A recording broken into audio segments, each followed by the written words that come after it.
ละครโคตรโง่เฮ้ยกูอยากแต่งเลยมากูที่เข้าหามึงยังไงอะไรวะอ่ากูที่เข้าหามึงยังเขารวมเห็นสื่อจอยเข้ามาไหมไหนดิอะไรวะนี่มีเสียงไอ้นั่นนำมีเสียงปลาเสียงเขากูได้ยินอย่างนั้นเสียงกูสัตว์บอกชัดเจนอะไรวะอันเราตอนนี้โอเคเดียวมันแคปมีใส่ล็อกเอ๊ะมันถูกแคปล็อกเอ๊ะอันตัวมันต้องที่ยังไงที่ขวาบ้านหนึ่งบอกอยากให้เมาส์มันเลื่อนไปเลยเห็นปะยังมองมันเรียนไปเลยไม่แล้ว กดกดชิปปะชิปไม่ชิปออกไปเลยมึงก็ใส่กูนอนอยู่นี่ มึงคือนอน เอาหัวบวนอยู่อ่ะเออเฮ้ยเอาขึ้นไปอีกเดดลี่อ๋อเดี๋ยวลาวกูกลับแพนดากิเขาคือเป็นแพนดากิคืออย่างกูเห็นทั้งนั้นก็กูที่เอาอันนี้เลยกดใส่ไหมเฮ้ยยังเจ๋งเอาไปเปิดระบบไปเริ่มเลยบอกชุดแอคทีฟเลยชุดแอนิเมชันแอคทีฟแบบแพนด้าพรินเซนจีเกิลยังไงจีเกิลเฮ้ยหัวสีดำแล้วเนี่ยมึงขึ้นนอนได้มีลิงไหน แล้วมันมีผู้คนอยู่ข้างโอ้คนอยู่ข้างๆบอกว่าคนเลยเอาคนๆเอาเต้นอยู่บ่ใส่แล้วจังเลยโอ้มันเป็นภาษาอินโดไอ้เหี้ยไปโอ้คือมันเป็นภาษาอินโดแล้วกูก็เป็นอินโดทุกมึงนั่นแหละอะไรวะน่าจะเป็นแมวพูดอินโดมาสิเขาโดดเลยบอกเขาโดดบ่ได้มันยางอย่างเดียวไปแล้วกูคือเต้นอยู่เรื่อยเริ่มเลยบอมึๆนะงก็กดอีกทีหนึ่งสิอ่าคิดลองกดติดถึงโอเคยอดเยี่ยมโอเคไป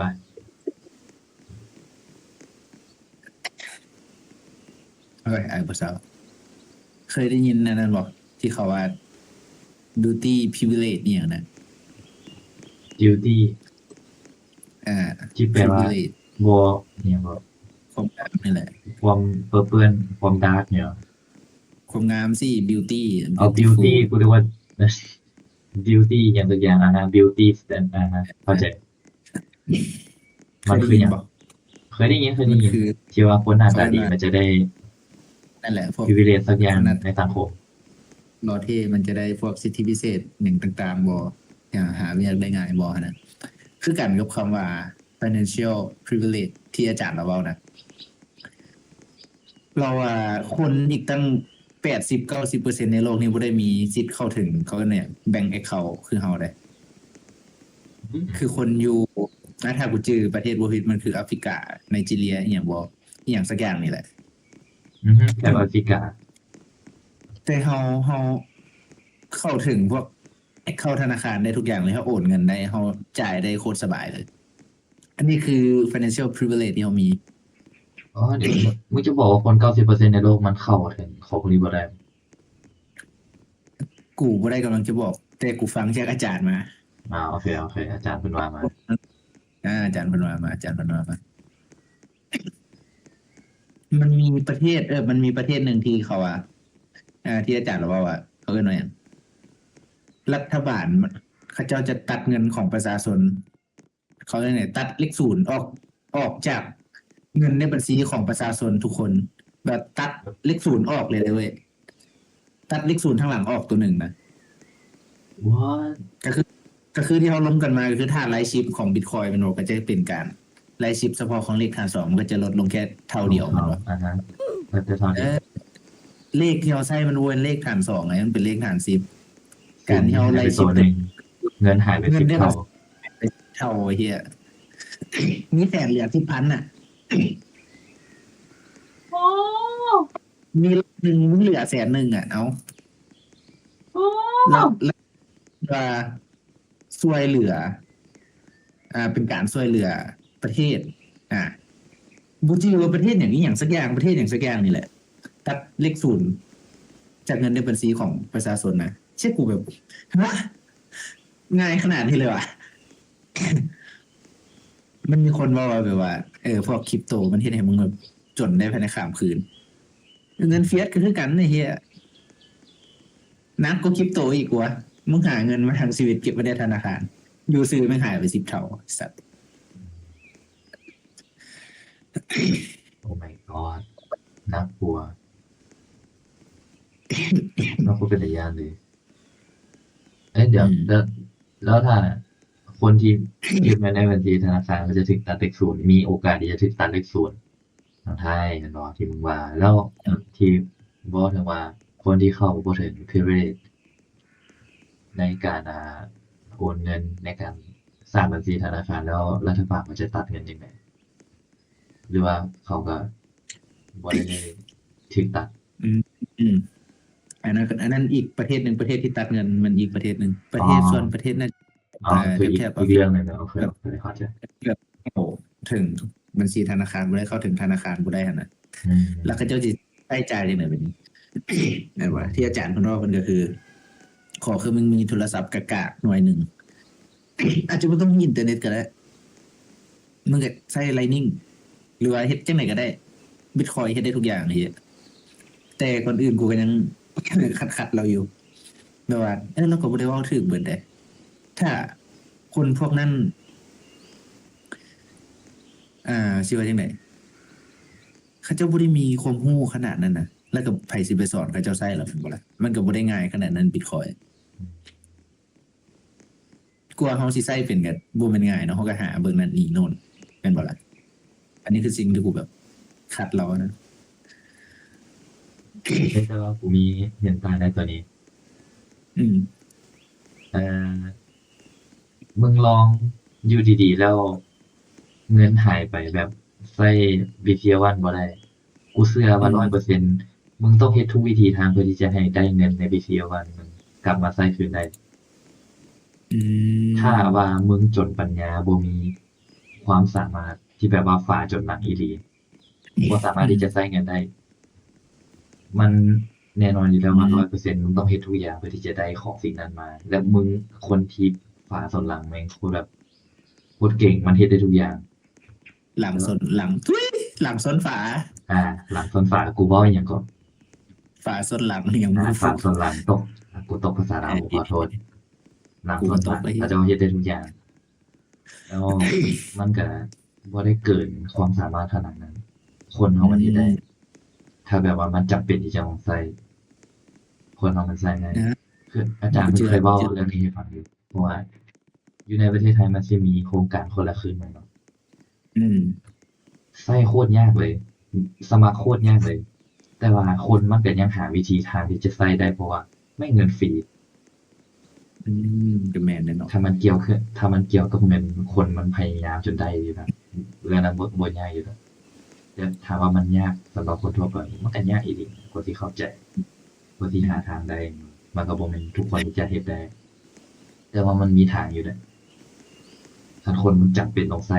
คันมึงบ่สามารถใช้ Lightning ได้มึงกินข้าวบ่ได้อะอืมกูก็เชื่อว่ามึงจะต้องเฮ็ดทุกวิถีทางเพื่อที่มึงจะได้กินข้าวต้องหาทางได้อยู่แล้วคนเรามันเก่งเลยคิดออกไปอีกเรื่องหนึ่งคือแบบว่ามันจะมีบางบอลออกที่แบบผู้ชายเป็นใหญ่อะนะอืมแบบว่าบังคับให้เอาเป็นที่เรียกบอลโน่นนี่นั่นบอลมันมาแล้วก็เก็บเงินไว้คนเดียวสินะเฮ้ยแต่ว่ามันมีโอ้ว่าแต่อยู่ใส่บุโฮ อายุสัตว์บ่ฮู้แล้วแล้วเพิ่นก็เว้าว่าผู้หญิงที่แบบสู้หยังบ่ได้เก็บเงินบ่ได้บ่มีอิสรภาพแบบนั้นสินะแต่บิตคอยน์ไปซอยเราแบบว่าได้เงินมาบวกกับแบบเอ่อจิกๆออกมาเก็บไว้เป็นบิตคอยน์โดยที่แบบผู้บ่ฮู้สินะเก็บไว้ใน wallet บ่อิหยังบ่สินะแล้วแม่นบ่ล่ะมันก็บ่ฮู้อีหลีนั่นล่ะมันให้ความสามารถในการเก็บออมให้กับคนที่ว่าถึกใช่ บังคับผู้เขียนได้ อิสรภาพทางการเงินแล้วก็อีกอันหนึ่งโคตรเป็นตาย้านกูได้ยิน เวลาคนเฮาแบบว่าสมมุติประเทศเฮารายได้มันบ่พอเนาะเราก็ต้องออกไปเฮ็ดเวียกนอกแม่นบ่ล่ะและการ หนี เดียวสิ ออก ส่ง นอกประเทศ สมมุติกูไปอยู่อั่น ต่างประเทศถ้ากูสิส่งเงินมา100เหรียญสินะก็แน่นอนว่ากูบ่ได้ส่งมาแบบเทื่อละพันล้านอีหยังดอกกูก็น่าจะส่งไปเทื่อละ100 200บ่สินะราคาฟรีค่าส่งมันก็บ่ถูกๆเขาเจ้า ถ้าชื่อบ่ผิดเขาเจ้าน่าจะไล่เป็นเปอร์เซ็นต์บ่สมมุติ เอาเท่าใดดี เอา5บ่เอา5%ถ้ากูส่ง100นึงเขาเจ้าก็ตัดกูไป5เหรียญแม่นบ่ล่ะเงิน100ขึ้นยนต์ไป ข้ามประเทศไปหามึงถูกตัดไปละ5เหรียญแล้วถ้าพ่อแม่กูสิใช้อีกพ่อแม่กูต้องไปเอาเงินนั้นออกมา แล้วการที่จะเอาเงินนั้นออกมาก็ต้องได้เสียค่าฟรีค่าธรรมเนียมอีกกันบ่ล่ะไล่ไปกูไล่ไปอีก5%ไป เสียไปเลยได้10เหรียญสิ่งที่กูหามาเสียไปเลยได้10% 10%หายไปฟรีมั แต่ น สิ่งที่อาจารย์เพิ่นคือมันบ่ได้หายไป5%อาจารย์เพิ่นว่า10%ฝากนี้แล้วก็10%ค่าเอาออกหายไป20%เหลือ80เหรียญ โอ้เจ้าอย่างเย่มันโหดนะอืมแล้วตัวบิตคอยน์ แล้วก็ มันสวยสุด วิธีแก้ก็คือสิ่งที่มึงเฮ็ดให้กู Satoshi Wallet of Satoshi ไอ้เหี้ย no fee no เขาเอิ้นว่าหยังบ่ต้องค่าไอ้เหี้ย no fee no break ดังนั้น แล้วกูกับมึงก็บ่ได้อยู่ประเทศเดียวกันแม่นบ่ล่ะ ไม่ ไม่ได้อยู่บน คุณทวีปอะไรเนี่ย ไอ้เหี้ยที่มันส่งมาแบบมึงบอกเดี๋ยวกูโอนบิตคอยน์ให้แล้วมันก็เข้าโทรศัพท์กูทันทีเลยอ่ะแล้วกูร้องโอนกลับให้มึงคืนนะมึงได้เลยแม่นบ่ นะฮะเราก็กูทันทีเช่นเดียวกัน ซึ่งกูคนตื่นเต้นเลยแกคนอึ้งอ่ะ อือฮึแน่นอน ดี เราไม่ได้จำกัดผมแดนเลย นั่นแหละ เพราะแต่ว่าเส้น ใส่ เป็น ก็ได้ ตัวนี้อย่างเลย ขอแค่โทรศัพท์กากๆโง่ๆกับเน็ต อืม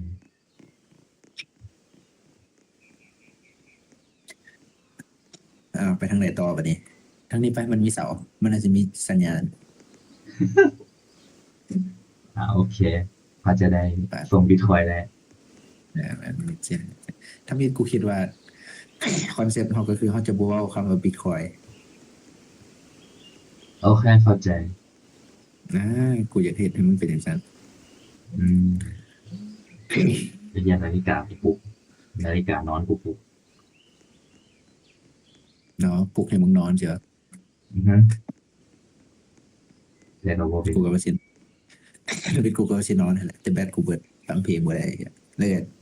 มันซื้อสายแลนมาใหม่ลองซะ แต่ตอนเล่นเกมของกูกันเลยแต่มาหากูเรียนเกมแล้ว ไปแล้วก็เข้าเรื่องของเถื่อน อืม แต่อย่างคือมีของ มึงว่าอย่างกับวันนี้มีของอย่างก็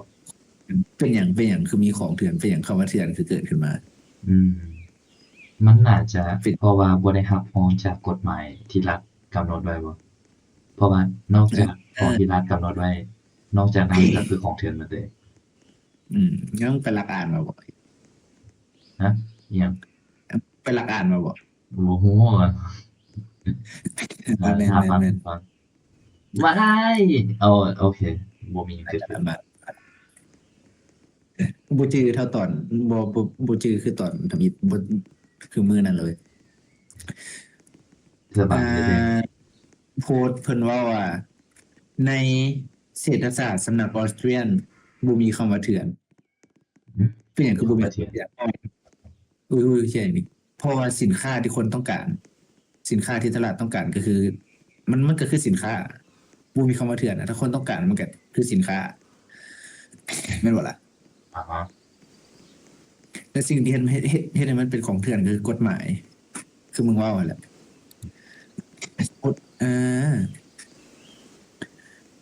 เขาขายเบียร์เขาผลิตเบียร์เป็นว่าถ้ารัฐบาลสั่งว่าเบียร์รุ่นนี้บ่ถูกกฎหมายบ่ถูกอีหยังเด้อก็กลายเป็นของเถื่อนทั้งที่ตลาดยังต้องการอยู่แม่นบ่ถึงสินค้าเถื่อนถ้ามันยังเป็นที่ต้องการของตลาดคนเขาก็หาวิธีซื้อหาวิธี บริโภคมันคือเก่า ถูกต้อง ก็มีตลาดมืดเขาก็มีเขาเอิ้นว่าอย่างตลาดใต้ดินว่ามันมีคำนี้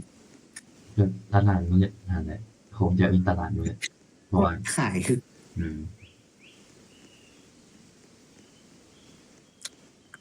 และมันสิมีเขาเอิ้นว่าอย่างบริษัท มันบังคับให้มีบริษัทที่แบบมีเขาเอิ้นว่าใบอนุญาตในการขายสินค้าจำพวกนี้ขาย แล้วมันก็เลยแบบว่าเป็นการผูกขาดสินค้าตัวนั้นไปในโตเลยนะจะมีแค่บางบริษัทเท่านั้นที่เฮ็ดได้ ถ้าคนอื่นเฮ็ดมึงเป็นของเถื่อน อืม มึงผิดกฎหมาย แสดง กู ว่า ก็บ่แน่ใจ คำว่าคำว่าเถื่อนที่หมายถึงนี้ มันบ่ได้หมายถึงว่า ปกป้องประชาชนที่ว่าอาจจะได้รับของบ่ดีจากคนที่บ่ได้ถึกรับประกันจากรัฐบาลว่าเอ้ยของนี้มันบ่ได้มาตรฐาน แต่มันเป็นเครื่องมือในการปกป้องอำนาจรัฐว่าอันใดควรที่จะบริโภคและอันใดบริโภคบ่ได้ให้กับประชาชน มันเป็นเครื่องมืออุปกรณ์ในการบังคับประชาชนอย่างหนึ่งแม่นบ่ที่มึงว่า อืม อ๋อแล้วพอคิดต่อได้อยู่ พวกยาเสพติดได้นั่นผิดกฎหมายนั่นน่ะ ยา ถึ เส ง พ ต ติ ลา ด ด สมควรสมควร ตลาดต้องการกัน ตลาดไม่ห่วยเนาะ โอเค ถ้าของที่ตลาดต้องการมันก็ควรที่จะมีแต่มันก็ควรแต่ตลาดมันควรที่จะบ่ต้องการของแบบนั้นบ่ เออ โอเคเข้าใจแต่ถ้าสมมุติถ้ามันบ่มีคำว่าเถื่อนในหลักเศรษฐศาสตร์ออสเตรียเนาะแล้วในเมื่อสินค้าหรืออุปกรณ์บริโภคที่ว่าคนต้องการคนมันก็ต้องการแล้วก็สิจะตามหาแล้วก็อยากซื้อมัน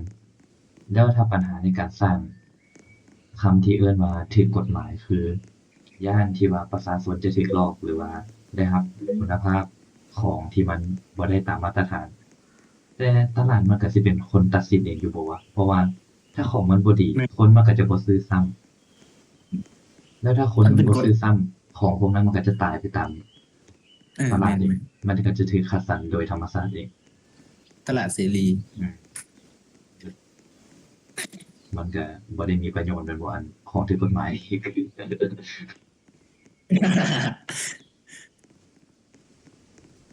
แล้วก็เว้าเรื่องอีหยังก็เว้ากลับไปคืนดู กูเว้ากลับไปคืนนั่นเลย เว้ากลับไปคืนดูมันมีอีหยังหนึงสักอย่างรัฐเป็นผู้ควบคุมสินค้านะอีหยั อ่าง ฮะรัฐเป็นผู้ควบคุมสินค้ากูลืมแล้วกูเว้าหยังมึงยังให้กูเว้าเกี่ยวกับรัฐ คุณอาจจะเคยเล่าเรื่อง CPI ให้มึงฟัง อืม CPI มันเป็นตัวอีหยังสักอย่างกูลืมแล้วแต่กูไปเบิ่งคืนนะ โอ้ยมึงบ่ต้องเป๊ะขนาดนั้นเลยมึงคิดหยังก็บอกมาเลยกูอยากฟัง คือแบบว่า CPI มันจะเป็นตัววัดแบบว่าค่าใช้จ่ายของคนเรามันเพิ่มขึ้นหรือมันลดลงบ่นะ อ๋อตัวที่ว่ามันเป็นค่าวัด Market of Goods basket of good Basket of Goods มันเอาไว้วัดว่าเขาหนึ่งอัตราเงินเฟ้อบ่หรือว่าอีหยังว่าเศรษฐกิจเติบโตไปหลายส่ำใดบ่อีหยังประมาณนั้นแหละ และสิ่งที่เอาไว้วัดค่า CPI ก็คือ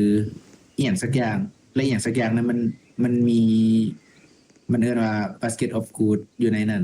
และสิ่งที่อยู่ใน basket of good หรือว่าตะกร้ากะตาของสินค้านะ มันคือสินค้าธรรมดาแหละที่เราใช้ การที่เราเดินทางบ่อาหารบ่ที่อยู่บ่แต่ก่อนเราก็จะเป็นเราอาจจะขี่รถเมล์อยู่เฮือนแม่นบ่อยู่เฮือนเราก็บ่ได้ใช้จ่ายกินข้าวมื้อละเท่าไหร่ข้าวเปียกตอนเราซื้อกินเท่าไหร่ 10,000 มึงถ้ากูบ่ผิดแล้วมันค่อย 10,000 5,000 มันก็ค่อยๆขึ้นมา อยากพูดแป๊บนึงขอนอกเรื่องข้าวเปียกข้าวตอนกูซื้อ 5,000 นะข้าวเปียกเศษ 10,000 ตอนนี้เท่านั้น ข้าวเปียกเข้า นะฮะ ตอนนี้ก็ ตอนนี้มีอยู่บ่ ตอนนี้ 20,000 กูซื้ออยู่ 20,000 อีหยัง 20,000 ข้าวเปียกเข้ากับข้าวเปียกเส้นใหญ่ 20,000 โอ้ จักเปอร์เซ็นต์นะมึง จัก กู เปอร์ จื้ เซ็ อน ต์ ได้ นะ กูจื้อได้ว่ากูซื้อประมาณม5ม6บ่แม่นม6ม7เอ่อม ม6ม7คือ ตอนนี้กูมาฮอดประมาณเกือบ2 ปี ประมาณ2-3 ปีก่อนโอ้พระเจ้า2-3 ปีก่อนเด้งมา4 เท่าเออสี่เท่า3 เท่า2 เท่าพระเจ้าเกินกับ CPI แหละ โอ้ my god มันเป็นวัดว่ากูบ่ฮู้ว่ามันวัดหยังกันแล้วกันก็คือสินค้าในตะกร้ามันจะเป็นการบอกว่า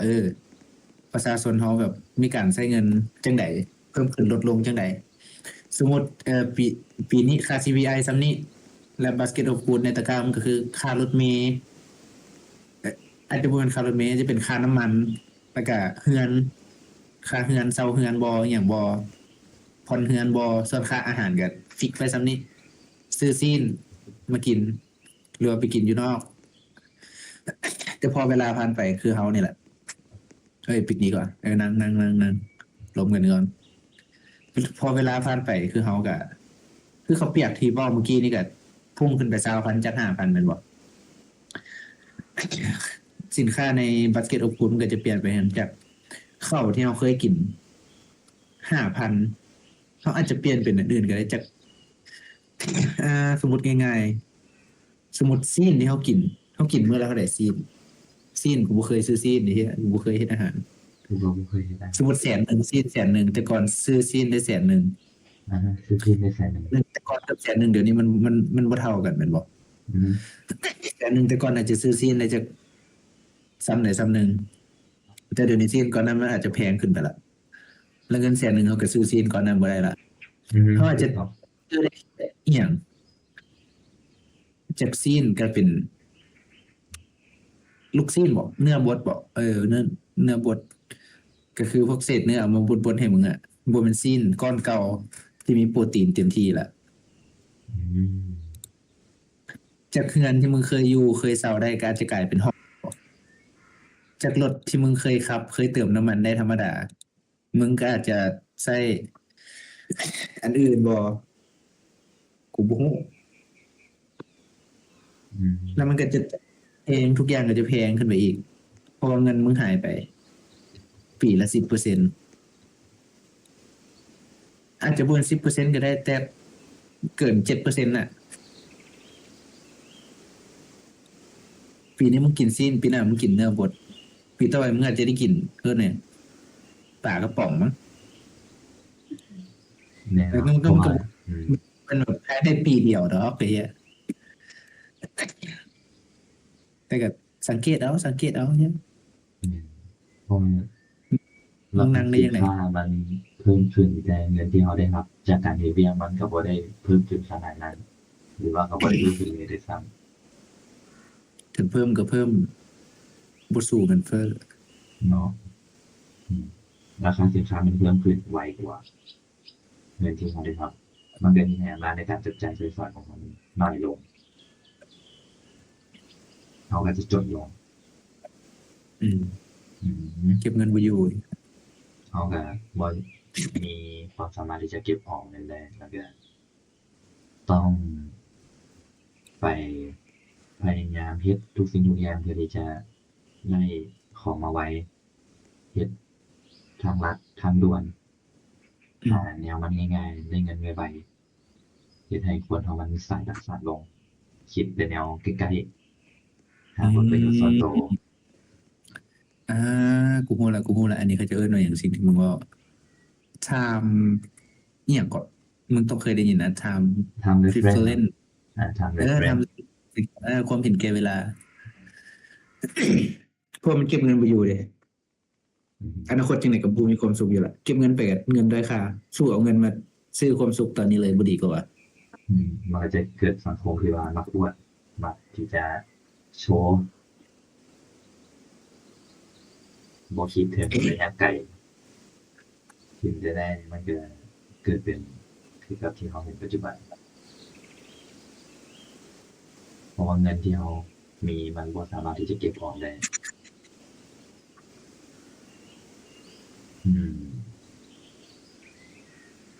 อืมทีนี้คนเราเกิดเป็น high time difference อืมแต่ว่ามันก็ มันบ่แม่นนิสัยเดิมของมนุษย์มันเป็นแค่ในช่วง50ปีต้นหลังจากที่ว่าสหรัฐอเมริกา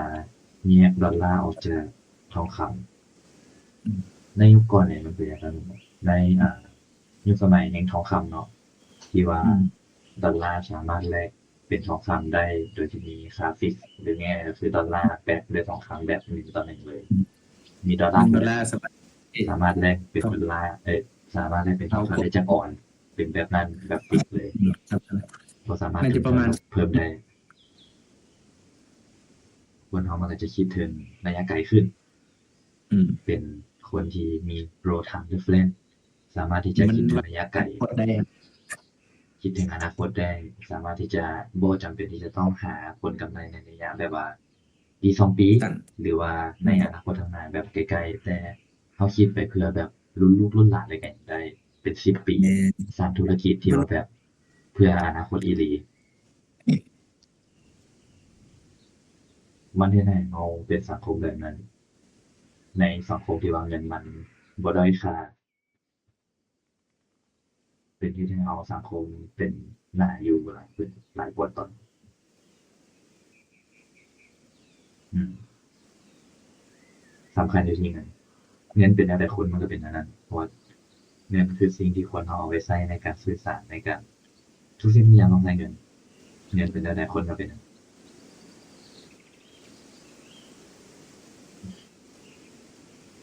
เรียกว่าอะไร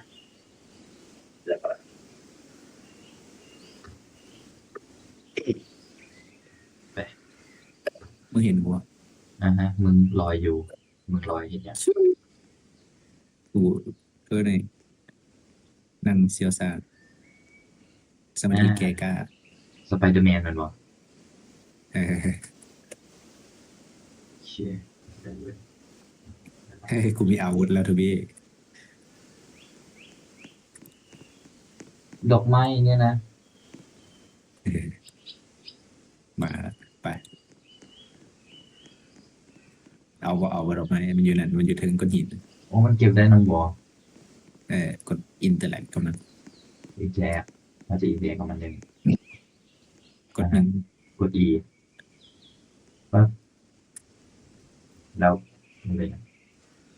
กดหนึ่งจับดอกไม้ เว้นจะจับแบบ เอ้าอืม จับบอก เฮ้ยมันลอยน้ำไปน เว้นจะจับเลย ำอ๋อมึงบุกขึ้นไอเทมมา เนาะบ่เข้าใจ อ๋อกดอีเหรอกดอีข้างแล้ววะ กด E ค้าง มันจะมีดอกไม้นะ อยู่ทั้งลุมมึงอะนะทางกลางจอทั้งลุมมึงอะ ไอ้เหี้ยทางกลางจอกูบ่เห็นกดกล้องกูบังกูอยู่เห็นแล้วโอเค นี่ทุกคนเขาจะหาดี เท่าไหร่จะมันเท่าไหร่จะมันนั่งอยู่นี่หรอ ๆเขาจะจับดอกไม้แล้วก็เว้าเรื่องเจ้าฝันต่อไปเอาปัญญาดีกันต่อดีกว่า นั่งในน้ำเลยนั่งคนก่อนไม้ก่อนไม้ลอยน้ำในน้ จะลอยน้ ำ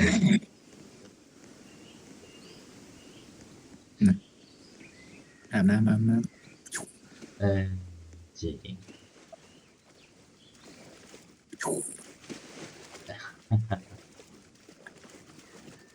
นะครับต่อเกม กระโดดแล้วมันพุ่งขึ้นมา โอ้ขอโทษเอาอยู่ดินที่ขึ้นยังไงตอนเขาอยู่ดินเขาโดดบ่ได้แต่เขาอยู่น้ำเขาโดดได้โมเดลฟิสิกส์ อย่างต่อ เอ้า มีอย่างอีกเนาะกระโดด เขากดโดดคือออกโอเคเข้าใจนี่แหละมัน มีให้ลง มึงเป็นตัวเด่นกูอ มีหลายนะ ฮะ ทางนี้อันนั้นทางเก่า บ่แม่นอันนี้ทางใหม่ อันนั้นทางเก่า ยังกันบ่ ทางใหม่มันต้องมีน้ กูหลงทางเพื่อนมึงคิดไปทางน้ำเหรอ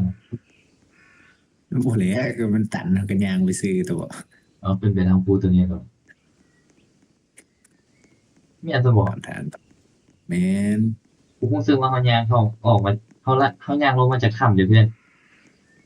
เหรอแล้วทางนี้มันก็คือทางถ้ำมึงย่างผิดแล้วอะมันต้องอ๋อทางนี้ยังอ๋ออ๋ออ๋อ มันต้องทางนี้กู เป็นทางอ้อมไอ้สัตว์ย่างไปย่างมาไปทางเริ่มต้นที่จะไหนกูท้อเลยเนี่ยมันยัง จะ กู ได้ อีก แบบ สิ ลบต่อดิ โอเคได้ ไปต่อกับล้มต่อกันได้ มีอย่างอีกวะมีอย่างอีกวะมีอย่างอีกเนาะ เดี๋ยวเมื่อนี้มึงเป็นตัวรักเดี๋ยวกูเป็นตัวเสริมบอกว่าบัวแดงเกี่ยวมาก่อนมาเลย กูไม่ได้เกี่ยวไหมเฮีย หรือว่ามึงอยากที่จะลงเนี่ยก็ได้เท่าว่าแบบทีมอหย่างสักอย่างมาแล้วเดี๋ยวกูไปต่อของกูเพราะว่า กูมีแม่งบุรีนะบริเกียบอย่างมานะเนี่ยเคสก็เคสเลยนะนี่ บอกว่ามันจะแบบทีมมึงแบบมีคำถามว่าเดี๋ยวกูอาจจะงงว่าจะตอบได้ ตอนนี้บูมีสงสัยผิดทางเลยติบเซียวมึงขึ้นได้จังไหน I never wrong I never wrong bro I never wrong bro I never wrong you are wrong มึงขึ้นได้จังไหน เนี่ยยากตามไม้ดำๆนี่เลยอ๋อได้พี่แม่อย่าเจีย มีคนแฮก ผมบอกว่าเลยมาคือได้จริงเลยแต่ก็ก็ได้ก็ได้ว้าวขั้นเท้าไปยางฟังแล้วมันงานนี่ก็ดีแล้ว มึงเนี่ยมันกันได้จังงานมีทีละตัว อยากไปมันมีปางงามๆอยู่เราแบบภูแบบป่า มึงเคยไป เฮ้ยคนมันมีไม้ให้เปิด เขามีหมูอะใครนี่สนละ อูตังอีน่า The Optimum Prime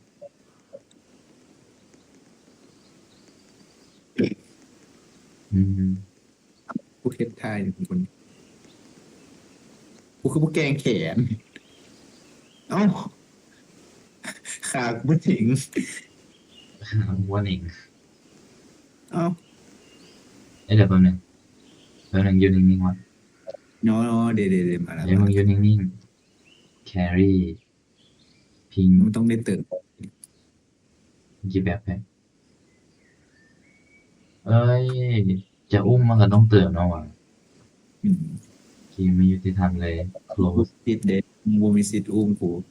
เอ้ย ก็เลยเขากลับมาทางงานนะ แม่ต้องบอก กู เอ้ย กูเห็นเสาเซนคือกัน แม่นบอกเขายางวนแม่นบ่นี่ ไม่นะ เอ้า ไม่บอกแล้วพวกนั่นสิกลับมาให้อย่างไร อ๋อมันอ๋อ มันอีกทางหนึ่งเนี่ยมันก็แค่ทางแยกงงๆที่เขาต้องอ่ะหรือว่าเขาควรขึ้นไปทางภูอ่ะ แล้วคนยางมาทางนี้หวะ บอกว่าเขาบุคคลยางมาทางนี้ นี่คือทางอ้อม เอามืออยุ่ใส่เนี่ย กูอยืนนี่แหละน้ำก้นกูอยู่ อยุ่ใส่อันนี้บอก เดี๋ยวเอาเมื่อกี้กูเห็นมึงเป็นคนเฒ่า ตัว อันอาจจะต้องขึ้นภูแบบนี้บอก กูเคยเล่นอันนี้ตัวของข้าวอ่ะ เกมนี้มันหลินจริงเลย สิ่งที่กูเห็นได้คือยาง เอาตัน เอา กลัวบูแมนละกลัวบูแมนละ โอเคมันอาจจะมีอย่าง นะกูพูดละเดี๋ยวเรื่องบล็อกเชน ได้ ในชีวิตจริงบล็อกเชนเราใช้อย่างเนี้ยบนนับบิตคอยแล้วกูก็บ่อยากว่าเขาว่าบิตคอยนั้น เอาไว้จดบันทึกธุรกรรมการเงินที่บ่สามารถที่จะลบได้ นั่นคือประโยชน์ของบิตคอยน์การจดบันทึกที่บ่สามารถลบได้ เอาเขาว่าบิตคอยอย่างไร ก็คงบ่ได้เว้ากูก็แค่หมายถึงการจดบัญชีการเงิน กูบ่ได้ มัน เว้า เทสได้แต่มันเทสได้แต่เดียวนะ นั่นคือหน้าที่เดียวที่มันเฮ็ดได้แล้วก็หน้าที่ที่ดีที่มันเฮ็ดได้ ถ้าเราเป็นอย่างพวกบริษัทต่างๆ คือแบบบล็อกเชนเนี่ยให้หลายแต่ อืม ตอนนั้นกูเกิดบ่ทันมันมีช่วงหนึงที่ว่า มีคำหนึ่งที่ว่าฮิตที่ว่าทุกบริษัทจะต้องเอาคำนี้มาติดใส่ในสื่อบริษัทมันจะสามารถเฮ็ดให้ earn engagement ได้คล้ายๆกับคำว่า AI ในปัจจุบันแต่ในอดีตมันเคยมีของแบบนี้เคยเกิดขึ้นมาแล้วก็คือคำว่า .com เคยได้ยินคำว่า .com crisis บ่ .com bubble นี่.com bubble .com crisis อะไรพวกนี้ เคยอันนี้กูบ่ฮู้อีหลีบ่ทุย .com bubble นี่บ่ได้ฟังเลย ก็คือมันก็แค่เป็นชื่อที่ฮิตที่ว่าคนที่เอามาตั้งชื่อมันสามารถเอิ้นเงินจากลูกค้าได้มันสามารถที่จะเอิ้นระดมฟันเงินจากนักลงทุนได้มันก็แค่เป็นชื่อที่สามารถเอิ้นเงินได้แต่มันก็บ่ได้สร้างผลประโยชน์ให้กับสังคมในขนาดนั้นมันในช่วงนั้นที่ว่า .com bubble ก็คือทุกบริษัทมีบริษัทงอกขึ้นมาใหม่ที่ว่าใส่ชื่อคำว่า .com เป็นนครคำ .com หรือว่าอีกอย่างสักอย่าง .com flower .com back .com ถึงอันนี้ก็ยกตัวอย่างขึ้นมาน่าจะบ่มีได้หรอกถึกสร้างขึ้นมาแล้วใส่ชื่อคำว่า .com พูดมาเป็นดอกเห็ดแล้วบริษัทมันก็บ่ได้มี value อิหยังมันบ่ได้สร้างผลประโยชน์อิหยังให้กับสังคมมันเฮ็ดได้อย่างเดียวก็คือก็แค่เป็นตัวเอิ้นเงินกับเจ้าของนั่นก็จริงเดี๋ยวนี้มันเฮ็ดได้ ก็แสดงว่ากูมาถูกทางแล้วตัว ตอนลงมาจากถ้ำมันจะมีทางแยกอีกทางหนึ่งอยู่เขาน่าจะลงมาผิดทางเขาน่าจะต้องขึ้นไปกลับไปแยกตรงนั้นไหมแต่ลองขึ้นไปบนนี่ต่อนั่นแหละสิ่งเดียวกันในความคิดของกูคำว่า blockchain ก็สิ่งเดียวกัน อืม ในตอนนั้นกูคิดแบบนั้น แต่ว่ากูเริ่มมาลองคิดใหม่ในตอนที่ว่ากูไปเบิ่งสัมภาษณ์อันนี้ของจะท็อปมาท็อปบิตครับเพิ่นว่าเป้าหมายของเพิ่นในการที่จะเฮ็ดในการสร้างบิตครับขึ้นมานี่ในเป้าหมายที่เพิ่นที่จะเฮ็ดให้กับประเทศไทยนี่ก็คืออ่ามันจะมีสร้าง financial ที่ว่าแข็งแกร่งที่เป็นรากฐานในการเงินให้กับประเทศไทยแล้วก็สร้าง GitHub ที่ว่าเกี่ยวกับสุขภาพเฮ็ดให้คนที่จะช่วยเหลือสุขภาพเป็น GitHub ที่ว่าจะช่วยนั่นแหละกูว่าวนเป็น GitHub ที่ช่วยเรื่องดูแลสุขภาพเพราะในอนาคตมันเป็นเรื่องที่สำคัญแล้วคนที่มีชีวิตที่ยาวนานมันก็น่าจะเป็นเรื่องที่ดีแล้วอีกอย่างหนึ่งก็คือ Peace of Mind ก็คือเรื่องinner ในใจเรื่องความสงบในจิตใจ inner peace inner peace ประมาณนั้นแต่ว่าที่สำคัญก็คือในตัวที่บ้านเราที่สำเร็จนี่คือมีเพียงแค่ financial ที่ว่า Bit ครับที่เป็น exchange ตัวนี้แล้วในสัมภาษณ์นั้นเราก็เว้าเช่นเดียวกันว่า blockchain มันสามารถที่จะเปลี่ยนโลกได้กูเข้าใจได้ว่าในบริษัทเล็กๆน้อยๆหรือว่าคนที่หาคนมารู้จักของพวกนี้มันสิใช้คำว่า blockchain ในการหาฟันในการระดมเงินในการบ่อยากว่าอย่างนี้แต่ว่าในการตัวเอาเงินของนักลงทุนมาเอาลงทุนกับบริษัทแต่คำนี้มันออกมาจากปากมันจะท็อปมันอาจจะมีประโยชน์กูก็เลยบ่แน่ใจว่ามันมี value ที่แท้จริงหรือมันบ่มีก็เลยยังสับสนอยู่แต่มันก็คงมีแหละที่ว่าในการจดธุรกรรมที่ว่าที่จะสามารถ trust ได้เพราะว่าในธุรกรรมที่จดไว้ใน blockchain มันบ่สามารถลบหรือว่าแก้ไขย้อนหลังได้แต่ในทั่วไปใน general ที่เราเห็นในบริษัทต่างๆที่ว่าพยายามที่จะเอาคำนี้มาใช้มันพัดบ่ได้เป็นประโยชน์ในแบบที่เขาคิดไว้ blockchain นั่นคือหน้าที่เดียวที่หน้าที่ดีที่มันเฮ็ดได้การเฮ็ดธุรกรรมที่บ่สามารถลบได้แต่ในธนาคารในระบบการเงินมันเขาก็อยากดินได้เขาก็อยากแบบว่าลบนั่นลบนี่ทิมได้แปลงนั่นแปลงนี่ลิกๆเล็กๆน้อยๆครับเขาก็บ่รู้คือกันเขาเฮ็ดอิหยังโอเคเด้อนั่นแหละในเมื่อมันบ่ได้ตอบโจทย์ในการเป็นฐานข้อมูลให้กับธนาคารต่างๆเพราะว่า ถ้าเราใส่ Big Data มันก็เก็บข้อมูลได้คือกันแล้วมันก็ดีกว่าบล็อกเชนในการที่ว่าแม่นสาแม่นมารถลบข้อมูลอหย่างใดและแถมมันก็บ่ได้เปลืองพื้นที่แบบบล็อกเชนอีก แม่น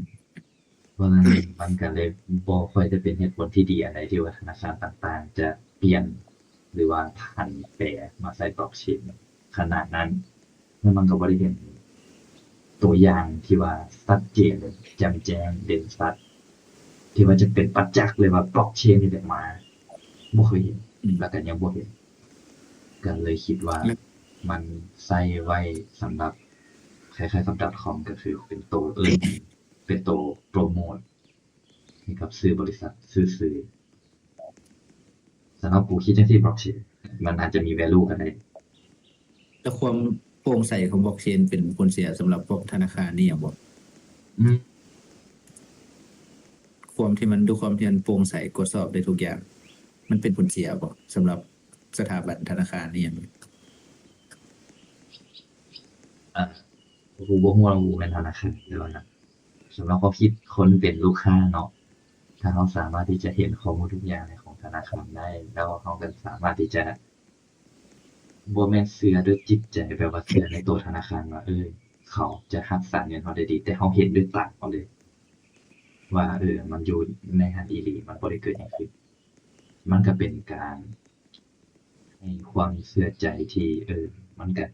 ดีขึ้นให้กับ client แต่ว่ามันก็เป็นข้อเสียเช่นเดียวกันเพราะว่ามันก็บ่แม่นทุกคนที่เห็นข้อมูลนั้นน่ะจะหวังดีแน่นอนว่าแฮกเกอร์อิหยังสักอย่างแล้ว อืมจะว่าจังได๋ดีธนาคารมันเป็นตัวใหญ่ก็คือมันมีค่าหัวถ้าแฮ็กธนาคารได้มันมีเงินให้เอามันมีเงินของลูกค้าที่ฝากไว้ในธนาคารนั้นให้เอามันมีของให้แฮ็กแล้วในเมื่อของนั้นมันมีของให้แฮ็กคนมันก็จะพยายามแฮ็กเอาของอยู่ในนั้นเพราะฉะนั้นถ้ามันเป็นของใหญ่แบบธนาคารที่ว่ามีเป้าเป็นเป้าได้ง่ายก็ อาจจะเป็นความเสี่ยงกับธนาคารหลายกว่าผลดีคิดไว้แนวนั้นกูคิดถ้ามีตัวนี้กูมีอีก2 คำถาม แต่ว่าอย่าฟ้าวถ้ามีที่กูได้ยินคำว่าบล็อกเชนกูก็คืออันไหนตอนมต้นมั้งมปลายม4ม5บล็อกเชนเทียบบล็อกเชนคือหยังวะบล็อกเชนเชื่อแม่งดีแท้วะด้วยความที่กูบ่ฮู้อะเขาเจ้าก็เว้าแบบว่าเป้าหูแบบซื้อโน่นนี่นั่นบล็อกเชนกูก็คิดว่ามันสิดี แต่พอได้ศึกษามาเรื่อยๆจนฮอดตอนนี้มันบ่ได้ดีอย่างที่คิดเลย ถ้าเขาเอามาใส่ได้แท้มันเจอเนี่ยมันซ่า ราคาใช้จ่ายมันก็หลาย แล้วบนคนทั่วไปธรรมดาสิแบบรันโนดให้มึง เพื่อให้บริษัทมึงใส่เชนตัวนั้นกูบ่ฮู้ว่าพวกบริษัทใหญ่ๆคือโซลาร่าอีหยังนะเขาเจ้ามีโนดอีหยังบ่กูบ่ฮู้บ่เข้าใจบ่ได้เข้าใจบล็อกเชนหลายขนาดกูสิว่าอย่างนี้วะซ่าแม่นบ่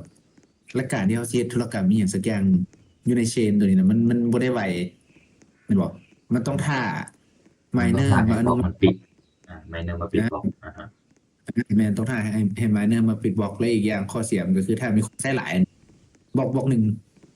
มันบ่ได้เก็บข้อมูลได้หลายขนาดนั้นมันก็จะหรือมึงอาจจะคอนฟิกอาจจะตั้งค่าให้มันเก็บได้หลายก็ได้ได้อันนี้ได้ แต่ว่าความซ่า กูยังคิดวิธีแก้ไขบ่ได้ แต่ว่ามันมีบางบริษัทที่อาจจะเฮ็ดได้คือ Solana อีหยังบ่เขาจะไปเฮ็ดเกี่ยวกับ Smart Contract บ่อีหยังบ่เฮ็ดให้ Bitcoin มันไวขึ้นหั่นน่ะไอ้พวก Bitcoin สิเฮ็ดให้ธุรกรรมมันไวขึ้นน่ะนะกูบ่ฮู้เขาจะเฮ็ดได้ไหม กูบ่ได้เข้าใจขนาดนั้น แล้วก็กูคิดว่าเขามาทางเก่าทุกบิทางเก่าเลยแหละ ไอ้นี่ก็คือเอามาจากฝั่งนี้เนาะ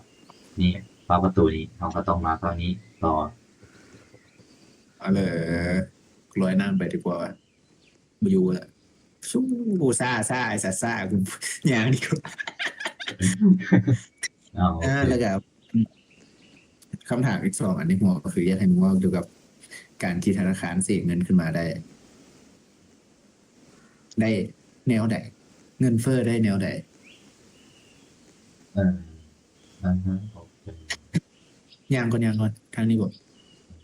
เอเสร็จมาอทางเสาเสร็จพอดีอ่าเป็นอย่างคือมีเงินเฟ้อโอเค definition ของเงินเฟ้อก่อนดีกว่าเงินเฟ้อเป็นไงอืมเงินเฟ้อเป็นเงินที่ CPI บวกมา1-2%ต่อปีแม่นบ่ เรื่องที่เงินเฟ้อตรงตามตัวเลยเงินเฟ้อคือเงินเฟ้อเงินเฟ้ออืมแล้วเงินเฟ้อคือเนี่ยเงินเฟ้อคือเอ่อปริมาณซัพพลายของเงินในระบบทั้งหมดเพิ่มขึ้นแล้วมันบ่ได้เพิ่มขึ้นทุกคนมันเพิ่มขึ้นอืมผลิตขึ้นมาให้แก่เฉพาะบางคนที่ว่าอยู่ใกล้แท่นผลิตเงิน อืมแล้วคนที่บ่ได้รับเงินใหม่นั้นได้ทันทีหรือว่าได้ไวมันก็จะได้รับผลกลับก็คือเงินที่ตัวเองมีก็จะถูกได้ดูดลงเงินจำนวนคือเก่านั่นแหละแต่ว่ามูลค่าของเงินนั้นมันก็จะลดลงนั่นคือ definition นั่นคือ definition ของเงินเฟ้อของAustrian economic ที่เขาได้นิยามเอาไว้มันบ่แม่นสำหรับของเศรษฐศาสตร์หลักที่ว่ามันคือค่า CPI ของราคาขึ้น นั่นคือเงินเฟ้อ CPI 1% 2%ต่อปีอะไรอย่างนั้นโอเคแล้วเงินเฟ้อมันเกิดขึ้นได้จังได๋ธนาคารพิมพ์เงินได้จังได๋นั่นน่ะสิพิมพ์เงินอ่ามันก็บ่แม่นขนาดว่าพิมพ์แบบว่าพรินต์ซี้เนาะมันก็แค่เป็นคำที่เอาไว้เอิ้นที่ว่าสมัยก่อนเขาเฮ็ดกันจั่งซั้นก็คือพรินต์ธนบัตรแบบว่าเอาเครื่องอืมพิมพ์มาพรินต์เคแต่ยเออ มันคือการเสกเงินขึ้นมาในระบบก็คือมันบ่ได้จำเป็นต้องพิมพ์ดีดนิ้วพิมพ์กดคีย์บอร์ดเพิ่มตัวเลขในระบบในสารระบบนั่นคือการพิมพ์เงินเลยจบธนาคารพิมพ์เงินได้จริงโอเคต่อไปธนาคารเอาเป็นรายยักษ์ใหญ่หน่อยเนาะก็คือธนาคารสหรัฐอเมริกาสหรัฐอเมริกาพิมพ์เงินได้ยังไงสหรัฐอเมริกาพิมพ์เงินได้ด้วยการที่มีธนาคารกลางอย่าง Federal Reserve Federal เนาะ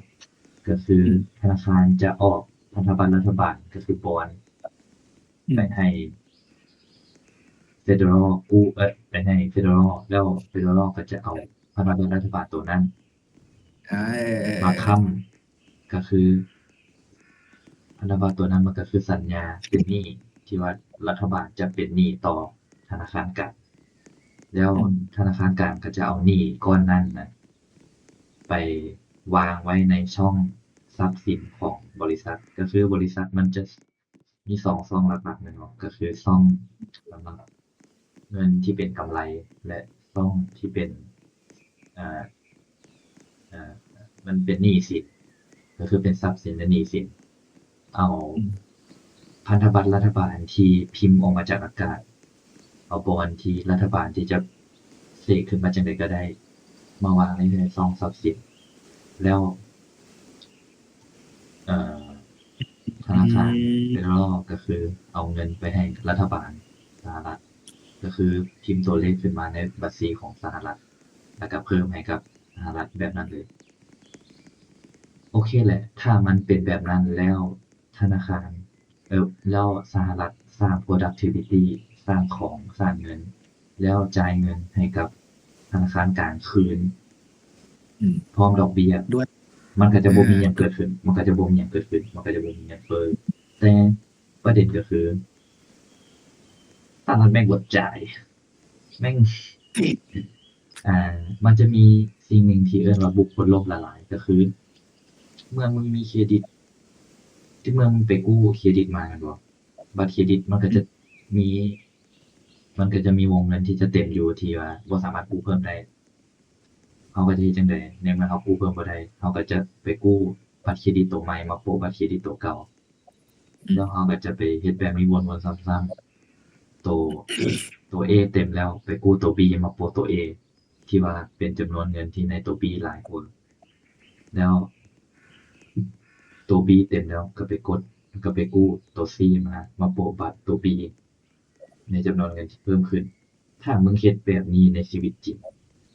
มึงจะเอิ้นว่าบุคคลถึกมึงจะถูกเอิ้นว่าบุคคลล้มละลายแต่ในระดับประเทศมันล้มละลายบ่ได้ไอ้เหี้ยประชาชนที่ ลูกแห่หรือว่าอหยังก็ตาม แล้ว ถ้า เพิ่น สหรัฐเป็นแบบ น้อย นั้นนะฮะก็คือ แล้วก็เออ เอาอันนี้เก่าเอาอันนี้ใหม่มาโปะนี่เก่ากู้แล้วกู้อีกพิมพ์พันธบัตรรัฐบาลไปให้เฟดรัลกู้ไปให้เฟดรัลถือแล้วเฟดรัลก็พิมพ์เงินดีดเงินมาให้กับรัฐบาลแล้วคิดแบบนี้มันก็ในบาลานซ์ชีตในแบบเขียนตัวเลขในเอ่อธนาคารกลางมันก็จะบ่มีปัญหาเพราะว่า มันจะมีแม่นอยู่ว่าเราพิมพ์เงินเพิ่มให้กับสหรัฐแต่ว่ามันก็จะมีซ่องทรัพย์สินที่ว่ามันตื่นมาใส่อีกก็คือพันธบัตรรัฐบาลแต่พันธบัตรรัฐบาลที่ตื่นไว้ในซ่องทรัพย์สินมันก็คือของที่เสกขึ้นมาได้ในอากาศที่สหรัฐอเมริกาสามารถเอามาแต่ใส่กับบ่ฮู้ อะไรก็ได้ มาจากไหนก็ได้มาตอนไหนก็ได้ที่เราอยากมา มันจะเกิดให้มีปริมาณซัพพลายเงินที่เพิ่มขึ้น แล้วคนที่จะได้เงินนั่นก่อนก็คือสหรัฐอเมริกาแล้วเราผู้ที่ถือเงินสดเราก็จะไม่ได้รับผลดีอหย่างกับการกระทำนี้ แล้วเราได้ผลเสียตื่นอีกเพราะว่าเราบ่ได้รับเงินตัวนั้น เงินเรามันก็จะเมื่อรัฐบาลได้เงินใหม่มา แล้วยังบ่ได้แล้วเริ่มใช้ของมันก็ยังราคาปกติคือเก่าอยู่แต่เมื่อธนาคารแต่เมื่อรัฐบาลสหรัฐเริ่มใช้ของมันก็จะมีราคาแพงขึ้นเพราะว่าของมันก็มีจำนวนส่ำเก่าแต่เงินที่เอามาซื้อมันมีหลาย มันก็จะเฮ็ดให้ของแพงขึ้น เมื่อของแพงขึ้น มันบ่แม่นแพงสำหรับสหรัฐคนเดียว มันแพงสำหรับทุกคน มันก็จะเฮ็ด โล ให้ ก มันแพงทั่วโลก มันก็จะเฮ็ดให้เกิดว่าราคาสินค้าเพิ่มขึ้น แต่ในเงินเดือนที่เราได้มันน้อยลง เพราะว่าเราได้รับเงินที่เสกขึ้นมาใหม่ช้า บ่ทันเราก็มาวนทางออก แม่เย็ดเอ้ยอ๋อนั่นแหละ เอาดอกไม้ไปเอาดอกไม้ไป กูมีดาว ไปต่อ ซึ่งมันก็บ่ได้เกิดขึ้นมาเป็นครั้งทมิตรบ่เป็นครั้งแรกในประวัติศาสตร์การเงินในประวัติศาสตร์โลกเฮาแม่นบ่ยังมีอีกหลายๆเทื่อในอดีตที่มันเกิดขึ้นมาล่ะ แม่นเช่นเดียวกัน มันอาจจะวิธีบ่คือกันแต่ เอ่อวิธีบ่คือกันแต่หลักการมันเช่นเดียวกัน อย่างเช่นว่าในกรุงโรมที่ว่า อาณาจักรโรมที่ว่าแบบยิ่งใหญ่อลังการ เป็นเจ้าโลก ปกครองพื้นที่ปกครองทุกสิ่งทุกอย่างในโลกใบนี้ แต่ว่าสุดท้ายแล้วจักรวาลมันก็ล่มลง เพราะว่าหยังโอเค เดี๋ยวกูต้องเล่าตอนนั้น ต้องเล่าตอน เราเลยมาเฮาดีล่ะ สมัยก่อนที่ว่าเหรียญของโรมมันจะเป็นเหรียญทองที่แบบว่าเป็นเหรียญทองจ๋าๆเลยบ่แม่นสิโอเคอ่ะย้อน โลออก กูบ่ได้พ้อยนะ โลออก หลอกครับสมัยก่อนที่ว่ามันเป็นยุคทองคำที่ว่าคนฮู้แล้วว่าทองคำนี่มันเป็นของมีค่า เป็นทราบมันนี่สามารถเก็บออมมูลค่าได้ ทุกคนก็จะใช้ทองคำในการจับจ่ายใช้สอยแม่นบ่ แม่น แต่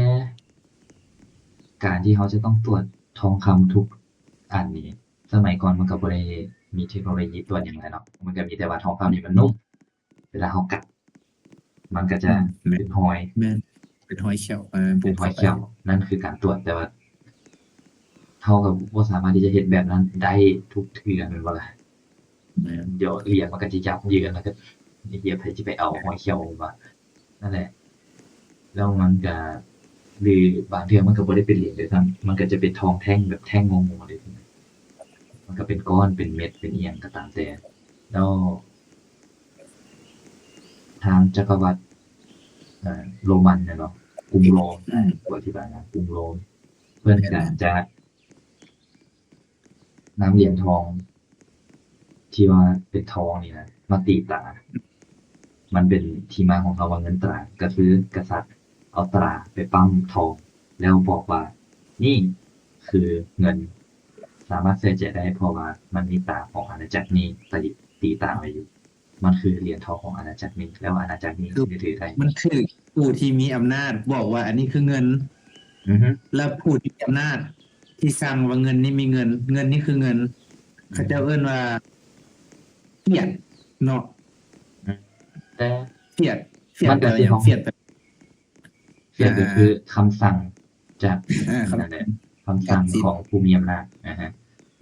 สั่งว่ามันถูกนี่คือคำว่าเฟียดนี่คือความหมายของว่าเฟียดทุกของทุกมื้อนี้นะแต่ว่าถามว่าเหรียญทองนั้นมันเหรียญทองแท้บ่มันก็เหรียญทองแท้มันก็แค่แบบถูกปั้นตาของจักรวรรดิโรมันไว้ซื่ออืมๆแต่เมื่อเวลาผ่านไปการค้ามันคล่องแคล่วไวขึ้นอาณาจักรมันขยายหลายขึ้น จักรวรรดิมีความยิ่งใหญ่มีความน่าเชื่อถือหลายขึ้น คนมันก็เริ่มที่จะบ่ตรวจสอบว่าเหรียญทองนั้นเป็นเหรียญทองแท้บ่เริ่มมีความเชื่อมั่นเกิดขึ้น เริ่มมีความบ่จำเป็นเดี๋ยวที่จะต้องคุณบอกคุณบอกฮานนี่ What the fuck no ฮั่นเย่อ๋อยางมาแล้วยางไก่ฮานเทียดีวันนั้นถึงเอายางลงไปนี่คือจุดเริ่มต้นเลย โอเคบ่เป็นหยังโอเคเขาจะจอดอยู่ทางนี้แล้วกูจิเว้าถ้าเรากูเว้าเข้าใจแล้วโอ้ชิบหายแล้วผมยางไปแล้วเราต่อมาว่ายังไปทุไสกไว้ทุกไว้ใกล้จะจบแล้วถึงกูจะรู้สึกว่ามึงเราข้ามเลย กูขาดกูเว้าเข้าใจแล้วมึงว่าว่า การค้าในยุคนั้นเริ่มมีการแบบว่าเริ่มมีความคล่องแคล่วว่องไวขึ้นละโอเคๆ ทุกคนก็จะเริ่มว่าจำเป็นที่จะต้องบอตรวจสอบว่าเหรียญทองนั้นเป็นเหรียญทองแท้แบบแท่งๆหรือบอเพราะฉะนั้นก็ที่เกิดซ่องมาที่รัฐบาลสามารถที่จะแอบลักที่จะตัดเหรียญทองออกมาหน่อยหนึ่งแล้วก็โอนธาตุเงินนี้ไปใส่แล้วก็จะสามารถที่จะพิมพ์ทองคำที่มีจำนวนปริมาณเพิ่มขึ้นได้โดยที่คนบ่ค่อยสังเกตได้แล้วรัฐบาลสิเก็บเงินจากประชาชนเป็นไงเด้อถ้ามันมี เก็บไปซื่อๆเขาก็คือสิบ่ยอมแม่นบ่มันมีสิ่งเรียกว่าภาษีในยุคอืนั้นแล้วมรัฐบาลเก็บภาษีแล้วเอาเงินที่ได้จากภาษีนั้นมาเฮ็ดแบบที่กูว่าแหละตัดออกหน่อยหนึ่งแล้วผสมทองคืนใส่แล้วก็ผลิตเหรียญขึ้นมาใหม่หลายๆแล้วก็แต่จะแต่นำเงินนั้นแต่ไปพัฒนาแต่ถ้าเก็บภาษีอย่างเดียวมันบ่พอติมันบ่ได้หลายติแม่นบ่ล่ะแม่นเช่นเดียวถูกต้องเก็บภาษีมันบ่ได้หลายหยังเลยเพราะฉะนั้นแม่นรัฐบาลก็เลยอาศัยในการผลิตตัวภาษีนั่นแหละ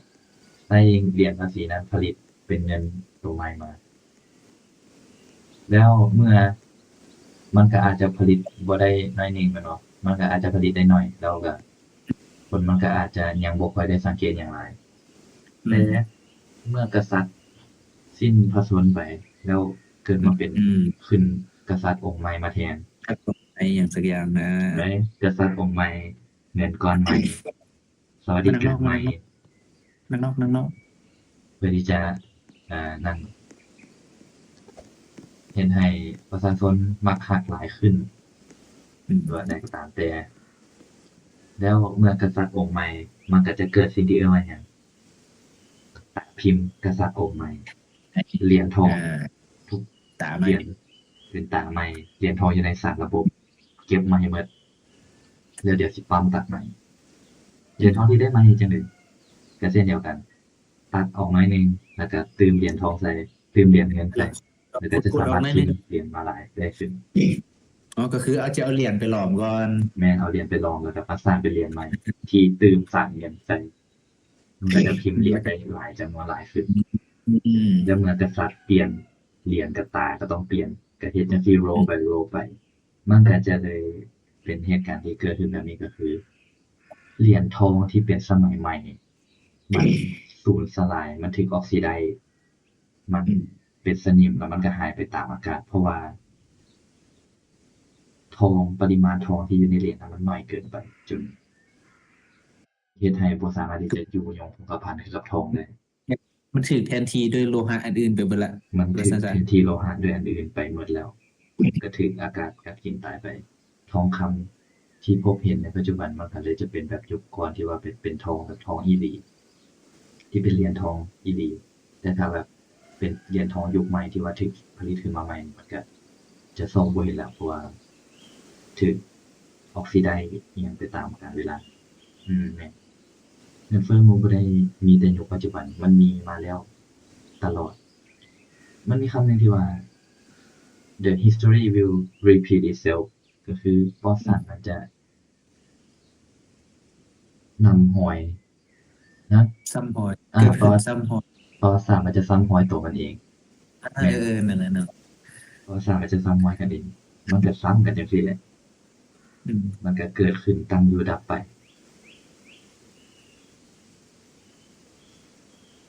เหรียญทองที่มันเป็นเหรียญทองเลยมันก็ถูกเปลี่ยนค่อยๆเปลี่ยนไปเรื่อยๆแล้วหลังจากนั้นที่ว่าเหรียญทอง แล้วเมื่อคนที่มาฮู้ภายหลังว่าเหรียญทองที่ตัวเองถือไว้มันบ่แม่นทองแท้ๆแล้วคนเริ่มรับรู้แล้วจักรวรรดิก็เริ่มสูญเสียความน่าเชื่อถือแล้วก็ล่มสลายไปในที่สุดอืมเกิดเป็นอาณาจักรใหม่ถือเหรียญทองใหม่ตาปั๊มใหม่อ่าก็วนกันไปเป็น circle ไปแล้วก็อาณาจักรก็รุ่งเรืองแล้วก็ดับไปถ้ากูย้อนเวลากลับไปอีกเด้เป็นหยังก่อนทองคำก่อนที่เราจะมาใช้ทองคำเราใช้หยังซะเอ่อยุคหินยุคแบบคนมันก็ป่าจะเป็นเลยประวัติศาสตร์การเงินเนาะแต่ละสังคมมันก็ใช้เงินบ่คือกัน เออคือเรียนอย่างว่ากูบ่ฮู้เนาะไทยหยังกูบ่ได้ศึกษาเอาเป็นไทอ๋อยแล้วกันง่ายเป็นคนป่าตอนนี้เป็นคนป่าๆต้องกูบ่ฮู้ตอนนี้คนป่ามันบ่มีเงินอ๋อว่ามันขันยุคแบบขนาดนั้นเขาก็ใช้อาจจะเป็นของกินอาจจะเป็นป่าบ่ออย่างนั้นนะอาจจะเป็นเปลือกหอยอาจจะเป็นก้อนหิน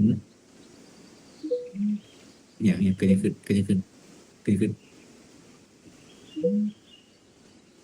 เสียงอย่างระเบิดไม่รู้ของจริงระเบิดกูถอดอันนี้ออกมันจะกูมันกูยังไลฟ์สดอยู่กูนั่งดูเงินกูย้ายโต๊ะเลย โอเคกูยังเห็นกูอยู่บ่เห็นโอเคโอเคมื้อนี้ก็คือเอาแค่นั้นแหละในอดีตโอเคเขาจะเปลี่ยนเรื่องเนาะท็อปิกนี้อันนั้นประวัติศาสตร์การเงินที่ว่าเป็นเงินเฟ้ออันนี้คือที่มาของเงินที่ว่าในโลกปัจจุบันเปลี่ยนท็อปิกโอเคมึงถามมาจะว่าท็อปิกนี้กูจะว่าเงินที่แข็งแกร่งมันจะมาฆ่าเงินที่อ่อนแอลองตื่นมึงดูเงินที่แข็งแกร่งจะขาดเงินที่อ่อนแอ อืมคือ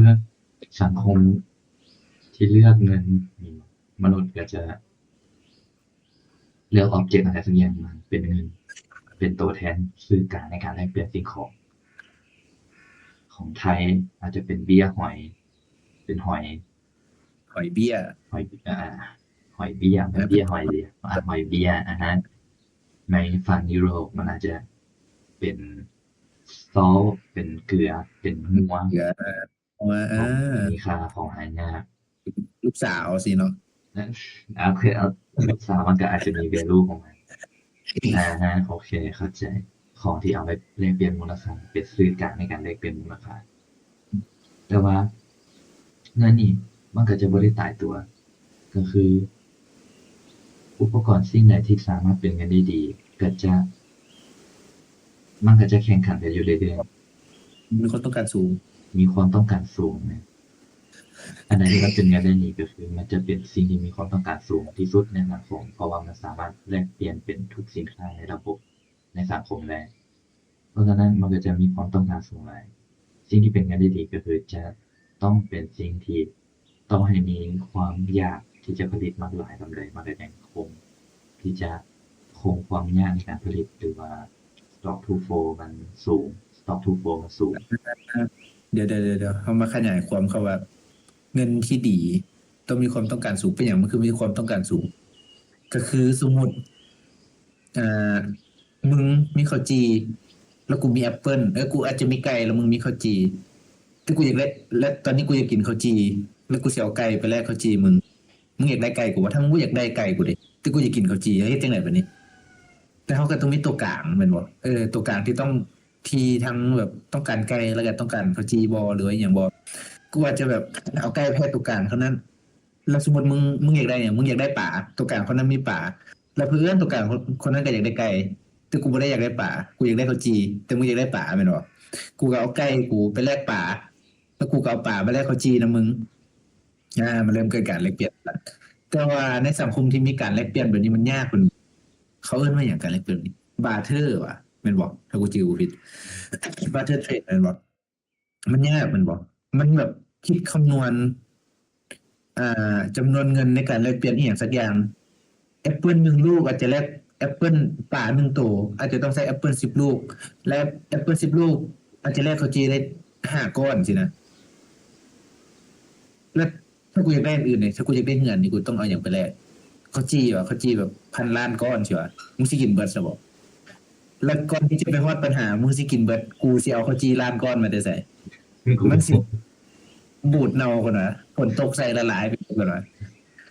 เป็นว่าล่ะฉะนั้นมันก็เลยต้องแบบมีตัวกลางที่ทุกคนต้องการที่คนอย่างแข็งแกร่งที่มันบ่เสื่อมสลายไปได้ง่ายๆที่มีหน้าตาคือกัน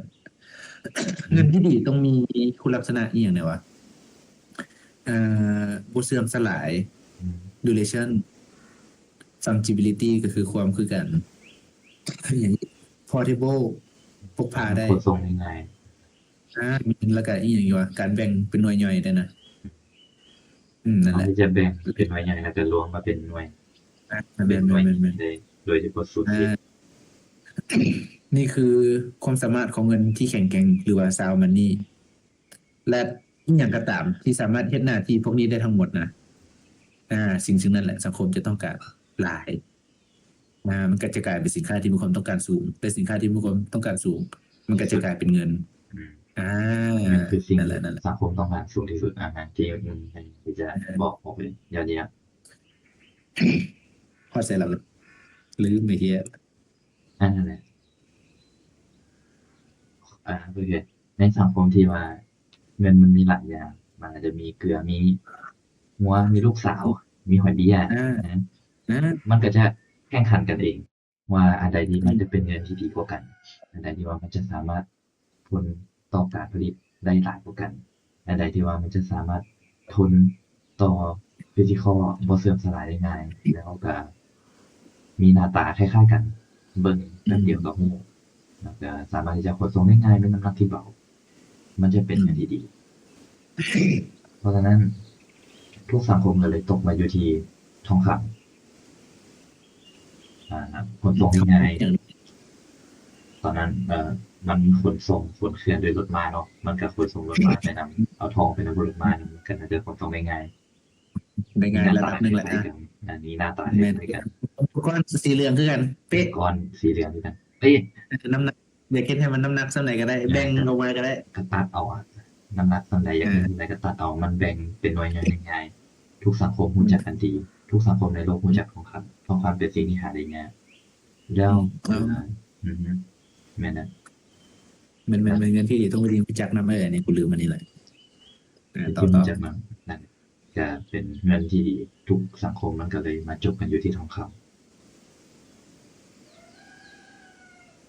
ยอดเยี่ยมนั่นเลยประวัติการเป็นเงินกูต้องเล่ามาฮอดตอนเป็นเงินเจียเลยเนาะแต่ทองคำมันก็จะมีข้อควรสังคมมันๆเริ่มมีข้อเสียแน่นอนในตอนที่สังคมมันเริ่มพัฒนาไปขึ้นการค้ามันไวขึ้นอืมการขนส่งเริ่มมีทองคการสื่อสารระหว่างประเทศละำอือฮึการค้าขายระหว่างประเทศละข้ามประเทศละต่างประเทศแล้วมึงใส่รถมาใส่ทองแน่นอนคำนี่โอ้ข้ามทะเลบ่ได้อยู่ละข้ามทะเลบ่ได้อยู่อาแล้วมันก็จะต้องผันมาเป็นอะไรที่มันง่ายๆโดยที่สามารถพกพาได้ง่ายเนาะก็จะเป็นมาเป็นฟิกที่ว่าเป็นตัวเลขทองคำก็คือเงิน กระดาษเงินเจีย อันนี้แต่ก่อนเขาอาจจะแบบซื้อขายข้ามประเทศกับแท้แต่ว่า แต่มั เขา นก็ ก็ ยั อาง จจะยังใช้อยู่ แม่นมันก็ยังหนักเกินไป เจ้าก็อาจจะแบบทงพานเรือแม่นบ่แล้วมันกับบ่แม่นสิแบบขนง่ายขนาดนั้นเนาะทองบ่แม่นมื้อหนึงสิฮอดเลยเนาะ อืม มันก็เลยเฮ็ดให้แบบการใช้จ่ายระหว่างประเทศการซื้อเครื่องระหว่างประเทศมันช้ามันบ่ทันในยุคที่การสื่อสารของมันพัฒนาไปไกลละในยุคที่การที่เขาแบบแค่ยกหูตอนนั้นมีหยังโทรเลขว่ายกขึ้นมาลงกันแป๊บๆก็ซื้อสินค้าดิวสินค้าเฮ็ดดิวกันจบละแต่ว่าเงินยังไปบ่ฮอดสินะ อืม นั่นแหละปัญหาของทองคำก็คือมันตามการสื่อสารของเราบ่ทันว่าซั่นซะแม่นบ่ เงินมันต้องไปพร้อมกับการสื่อสารเงินมันทองคำมันแพงในการเป็นเงินที่ดีแล้วเพราะว่ามันบ่สามารถที่จะขนส่งได้ง่ายแล้ว มันก็จะมาเปลี่ยนเป็นเงินที่ว่า เป็นตัวแลกเปลี่ยนทองคำ อืม อืมแม่นโอเคว่าแต่เงินเดือนของมึงบ่อยากว่าในบิตคอยน์นะโอเคเอาละครับผมขอใหม่นะ แล้วเคยสงสัยว่าสังคมตัวใดที่ว่ามันเริ่มที่จะใช้เงินเป็นอันดับแรกที่ว่าเป็นเงินเจีย เงินบ่เคยสงสัยมันคือหยัง เออเคยได้ยินอยู่สังคมที่เริ่มใช้อีกก็คือจีน อ๋อจีนว่ะจีนเงินกระดาษก่อนว่ะ แม่น อ้าวว่ะ เพราะว่า อ๋อหาก็ จีนนี่เป็นสังคมที่ว่ามีประวัติศาสตร์มายาวนานเนาะ 5,000 ปีเดือดเยี่ยมยาวนานยิ่งใหญ่อลังการ ซูเปอร์เสียกูเสียกัน เป็นคนที่ว่าเป็นกลุ่มคนที่ว่ามีอำนาจ มีเงินและแน่นอน สังคมนี้มีเงิน ก็จะมีเศรษฐกิจที่พุ่งพล่าน แล้วเมื่อเศรษฐกิจมันรวดมันบ่แม่นรวดไหลมันลื่นไหลเงิน ที่ว่า เฮ้ยจีนได้หลีว่ะต่อ พี่ชาย กูเคย ของกู กูเคยได้ยินมาก่อนเลยว่าจีนเป็นคนที่แบบเป็นประเทศที่ใช้เงินกระดาษกู แล้วฮ่อง มึ เต้ งเราใส่ละ สักอย่าง มึงเราใส่ นั่นแหละ มึงเราใส่ละเอาไหม จีนเป็นคนผลิตการค้าไหลลื่นวินัยการขนส่งการ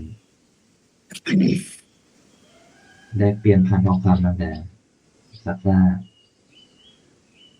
ก็เลยฮ่องเต้สักอย่างก็เลยเฮ็ดมาเป็นตัวแรกทองคำก็เช่นเดียวกันก็คือแบบเงินดอลลาร์แต่ว่าจีนเป็นคนเฮ็ดก่อน กูผ่านก็หูอ่ะ ก็จะเฮ็ดมาเป็นเจี้ยที่ว่าเอาไว้ให้คนในสังคมเอาไปแลกกัน แล้วใครอยากได้ทองก็มาเอาตัวนี้มาแลกกับ เล็กเซลธนาคาร ธนาคารเอาเอง อืม แต่มันมีเหตุผลที่จีนได้อยู่เพราะว่าตอนนั้นนี่มันมีการค้าทั่วโลกแล้วจีนมันเริ่มค้าขายกับคนนอกแล้ว อืม กับยุโรปกับอีหยังยุโรปมันเริ่มเข้ามาจีนแล้วมาค้าขายกัน เวลายุโรปมาค้าขาย ยุโรปเอาของมาขาย ได้ทองมา เอาทองคนกลับบ้านแม่งเลย แม่งบ่เสียภาษีเลยจีนมันก็เลยคิดอะไรพวกนี้มา ก็คือเป็นเงินเจียมา เพื่อที่จะเก็บภาษีให้กับคนที่มาค้าขาย ก็คือมึงอย่ามาค้าขายกับคนในประเทศกูเนาะเอาทองมาแล้วเอาเงินไป แล้วเอาเงินนี้ไปแลกเปลี่ยนกัน แล้วถ้าอยากได้ทองคืนเอาตัวนี้มาแลกแต่เขาเก็บเงินในน้อยหนึง อืม ก็เลยจะเป็น กูเจอละเป็นช่องทางในการเก็บภาษีให้กับฮ่องเต้สมัยนั้นที่ว่าค้าขายกับพวกยุโรปแม่นก็ผลิตมาเพื่อที่จะเก็บภาษีอันนี้เพราะว่าเขามาเอาของมาขายแล้วเขาก็ขนกลับทองกลับบ้านเอาไปบ่แฟร์มึงต้องจ่าย นะ อันนี้คือประวัติของเงินเจีย แต่ว่าก็นั่นแหละ ที่ห้องมูกันคนที่ประสบความสำเร็จในการใช้มันหลายสุดก็คือสหรัฐอเมริกาในปัจจุบัน เย่ กูอยากเข้ามาบอลนี่นะอยากแบบให้มึงเข้ามาบอลที่ว่าเอาเงินไปฝากธนาคารและธนาคารเสกเงินมาได้แนวใดแบบว่า ตอนนี้เขาอยู่ในยุคโกลด์สแตนดาร์ดเนาะธนาคารเสกเงินมาได้ยังไงในทั้งที่แบบในธนาคารคือ$1ถึกแบกด้วยทองคำประมาณเท่าไหร่ว่า22 ออนซ์หรือว่า26 ออนซ์นี่แหละไม่แล้วมันซ2 ออนดอลลาร์ตอนหนึ่ง$2ต่อ1 ออนนั่นอ่ะอ๋อโอ้โห22กูเจอผิดไอ้เหี้ยรวยสัก$2ก่อนรวยเละรวยเละตัวหนึงคำทั้งที่แบบมันถึกแบกด้วยแบบอัตราส่วน1 ต่อ 1แล้วมันสิผลิตเงินเพิ่มในแนวใดกูอยากรู้บ่นี่เออก็เส้นเดียวกันกับการผลิตทองคำของอาณาจักรกรุงโรมเนาะเมื่อคนมันเริ่มใช้กระดาษแล้วคนมันเริ่มที่จะเรื่องเคยแล้วก็สนิทสนมเป็นเงินเจีย คนมันก็จะบ่อยากที่จะแลกเป็นทองคำคืนเพราะว่าทองคำมันหนักทองคำมันใช้ยากและอีกอย่างทองคำนี่มันเสี่ยงเดะคันเก็บทองคำไว้นี่เสี่ยงถูกปล้นเสี่ยงถูกโจรลักขโมยได้แต่คันเป็นเจียนี่โจรสิลักจั่งใดแน่นอนหรือว่าคันสิแล่นหนีโจรก็แล่นทันเพราะว่ากระดาษมันเบากว่าทองอยู่แล้วก็แล่นหนีทันได้อย่างนี้เมื่อคนมันเริ่มลื่นเคยเจเนอเรชันมันเปลี่ยนคนแบบมันมีคนที่เกิดมาแล้วแบบคิดว่ามันมีคนยุคใหม่เกิดมาแล้ว มันเกิดมาพร้อมกับเงินเจียเลยแต่แบบว่าก็เกิดมาเป็นเงินเจียมันก็มีมูลค่าของมัน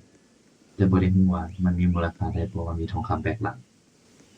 แต่แค่รู้ว่ามันมีมูลค่าเพราะว่าตั้งแต่เกิดมามันก็มีมูลค่าแล้วเขาเจ้าก็เลยมีความเชื่อว่ากระดาษที่เขาเจ้าจับอยู่มันมีมูลค่าแม่นแล้วเมื่อคนเชื่อแบบนั้นแล้วมันก็จะบ่มีไผที่จะไปแลกเป็นทองคำอยู่ในธนาคารเมื่อบ่มีคนแลกก็ถ้าจะผลิตมาจากเล็กจากน้อยมันก็คงบ่มีไผสงสัยมั้งสิก็เป็นแบบนั้นแหละ ทีนี้มึงลอยน้ำอยู่บนนี้ขึ้นมาขึ้นไอ้เหี้ยมึงพากูตกไปแล้วขึ้นมาได้ไอ้สัสอ๋อตรงตัวนั้นอันนั้นแบบ ก็คือการแอบผลิตธนาคารรับผลิตเงินมา เพราะว่าเขาเจ้าคนที่ถือ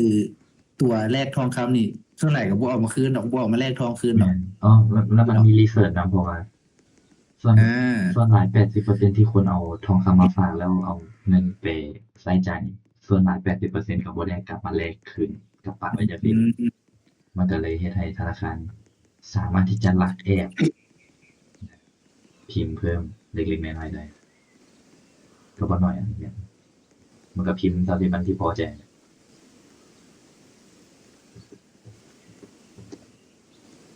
นั่นแล้วเขาจะบ่ฮู้ว่าธนาคารรับพิมพ์เงินอืม เขาจะบ่ในฮู้อ่ะตอนเริ่มต้นก็คงจะบ่มีใครสนใจแต่เอ่อบ่แม่นสิทุกตอนเลยบ่มีใครสนใจแต่เมื่อวิกฤตมันผ่านเมื่อวิกฤตมันมามันมีคำว่าคำหนึ่งที่ว่าเมื่อเอ่อคนเราเริ่มที่จะบ่สีเขียวแม่นบ่เริ่มที่จะมีปัญหาเรื่องสึกปากท้องบ่ปลอดอ่รู้สึกาบ่ปลอดภัยก็จะเริ่มที่จะเก็บเงินอืมแล้ว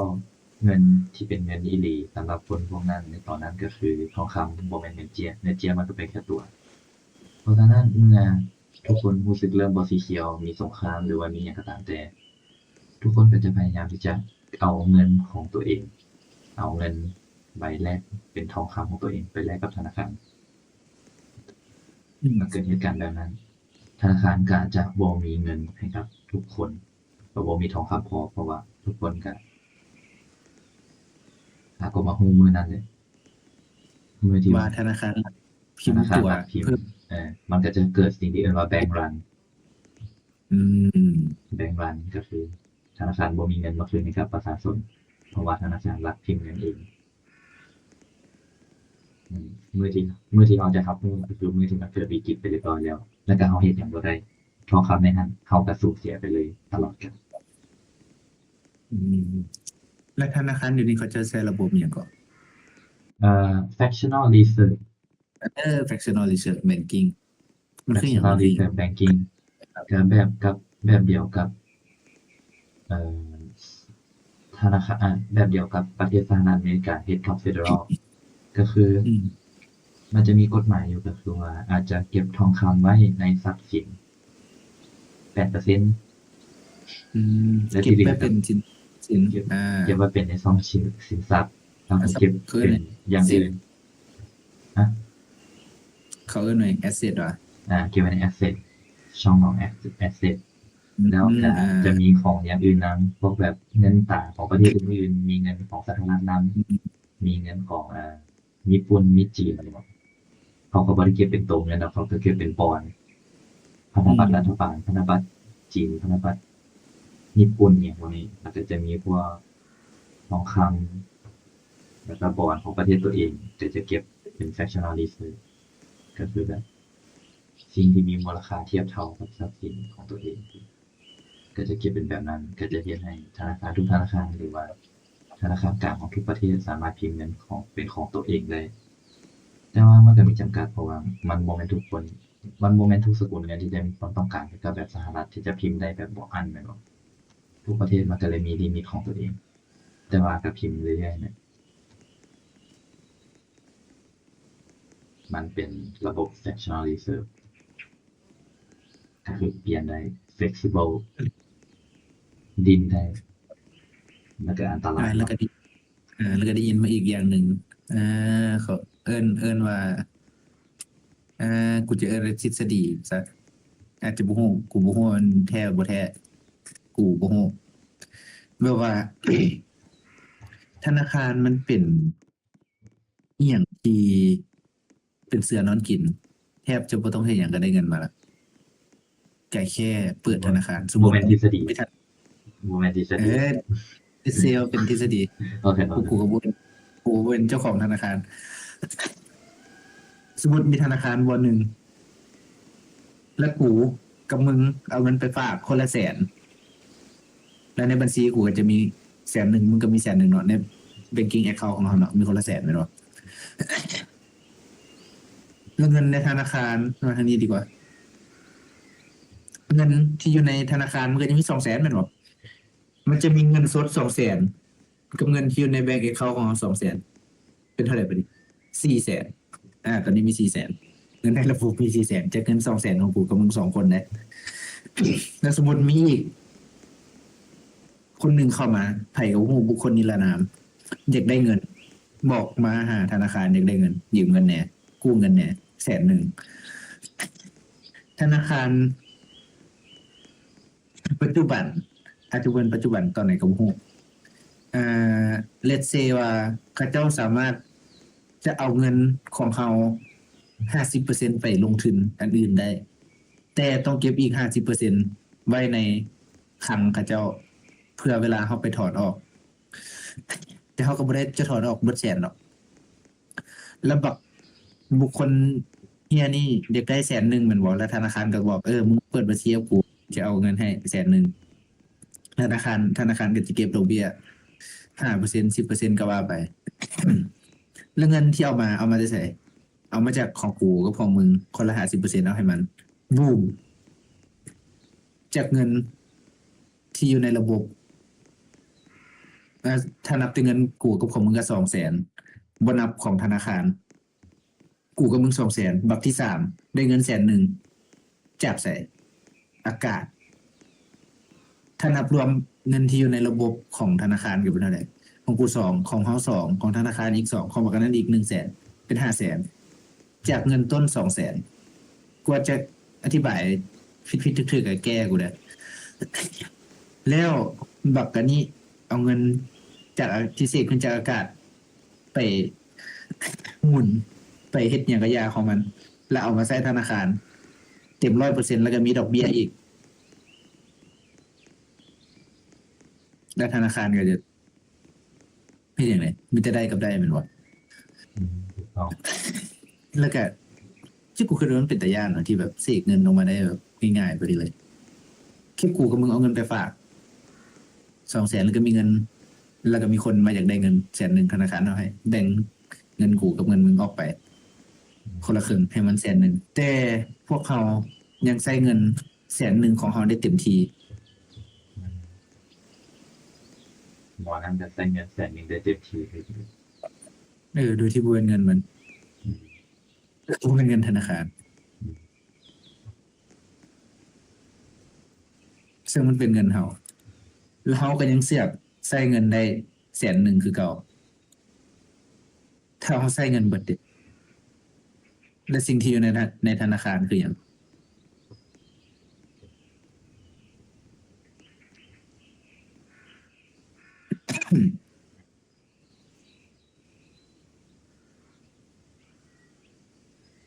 กูตายเลยตายแบบ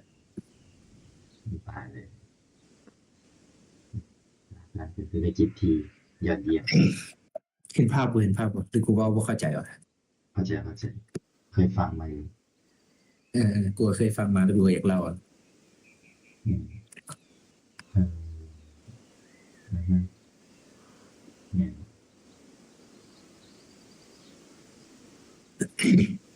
แสดงว่าเงินที่เขาถืออยู่มันก็บ่ได้เป็นเงินแท้จริงมันก็เป็นเพียงแค่หนี้ที่เขาที่ธนาคารมีต่อเขาอืมไอ้ส่วนเหี้ยเงิน อืมกูหาก็คิดได้บ่เดิดมันนี่เงินที่เฮาจับน่ะบ่แม่นกระดาษด้วยซ้ำอืมปัจจุบันบ่เป็นเสถียรแม่นอากาศมันเป็นบ่แม่นกระดาษ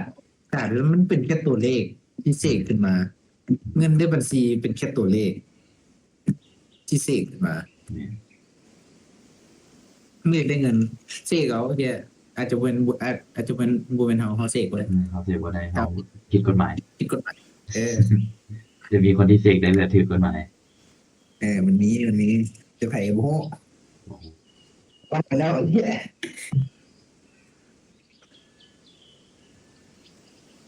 อือฮึ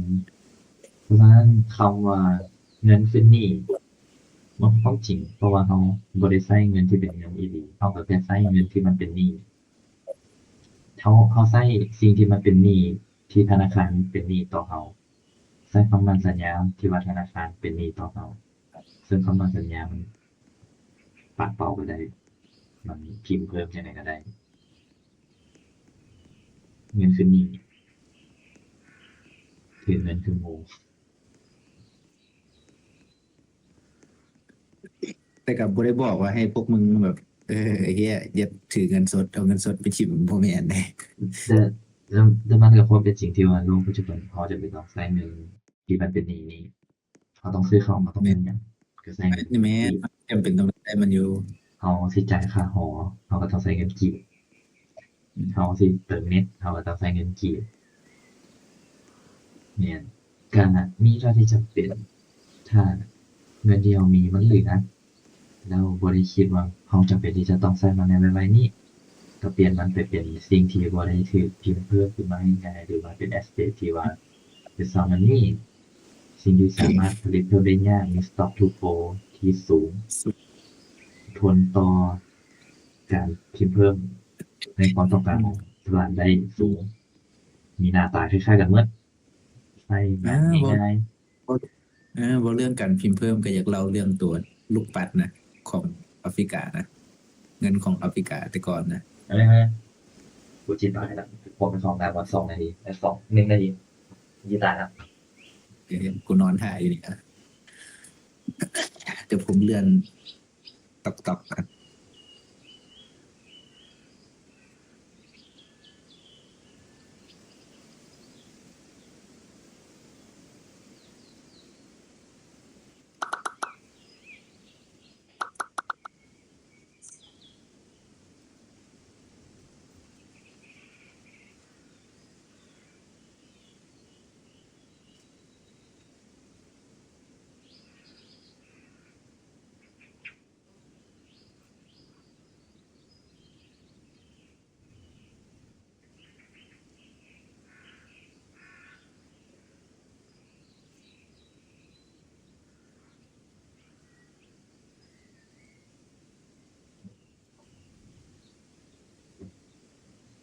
มาแล้วกูสกิปหน้าหลายเดือนไปมาม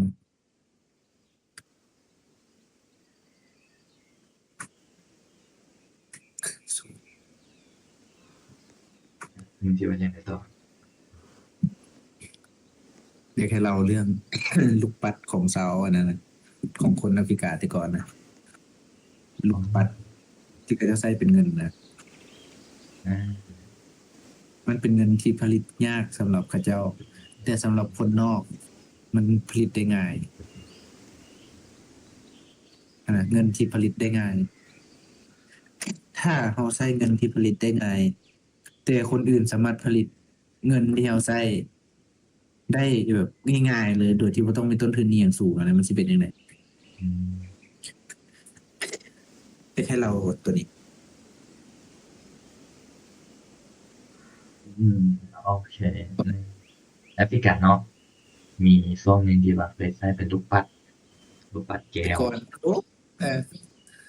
มีช่วงเวลาหนึ่งที่เพิ่นได้ใช้เป็นลูกปัดแก้วแล้วใช้เป็นแทนเงินก็สังคมก็ใช้อันนั้นเป็นต้นไปเพราะว่าของนั้นมันคือของที่ผลิตได้ยากสำหรับเขาบ่ได้มีเทคโนโลยีในการผลิตแก้วในการเฮ็ดลูกต้องแก้วได้ว่าสิหิน อืมแม่นแล้วเมืองการค้ามาถึงยุโรปฝนตกเม็ดมาอีกแล้วยุโรปมาอีกแล้วยุโรปนี่ตัวดีมาอีกแล้วยุโรปมาแล้วความสามารถในการผลิตของยุโรปในอุตสาหกรรมนี่ก้าวหน้าหลายการผลิตลูกแก้วสำหรับเขาคือแม่งคือของแบบถึกๆอะผลิตได้ง่ายแต่สำหรับนี่คือเงินมันสามารถที่จะแลกเป็นสินค้าบริการได้สามารถเป็นแร่ธาตุสามารถเป็นดินสามารถเป็นทองคำหรือว่าเป็นเอ่อเป็นก็คือเขาเอาแรงลูกแก้วงานได้มาแลกแรงงานแลกที่ดินแลกบริการแลกเครื่องที่มีค่าที่อยู่ในแอฟริกาได้ แม่นเพราะฉะนั้นคนยุโรปที่รู้ถึงเรื่องนี้ก็คือกลับบ้านไปตั้งโรงงานมาเลยพี่น้อง คนผลิตมาเลยคนสเต็ปมาเลยขนมามีเท่าใดขนมาให้หมด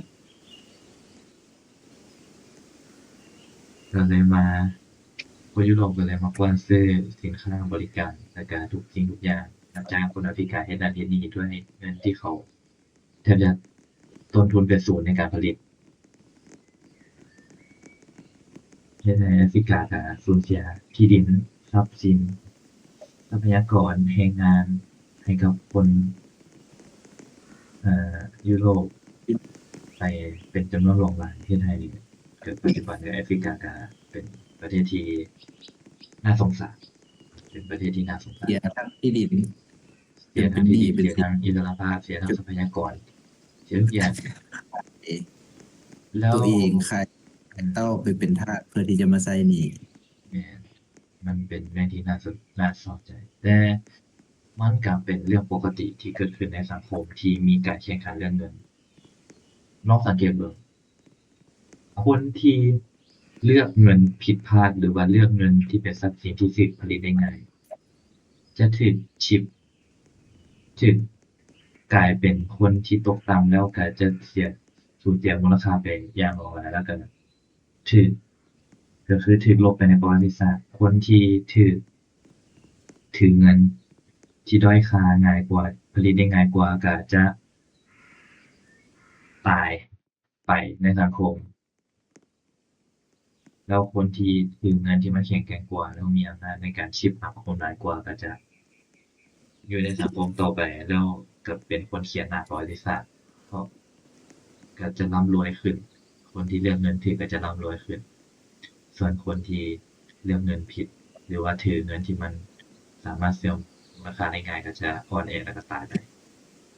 เว้ยมันยังมีอีกเลยแห่งว่าแห่งแบบมีเรื่องขึ้นพุดขึ้นมาในหัวอีก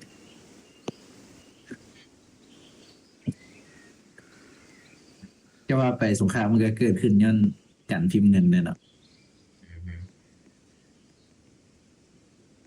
การพิมพ์เงินมันเริ่มตอนไหนหรอ1913อ่ะก่อนสงครามโลกมันจะกี่ปีเลย 1913ที่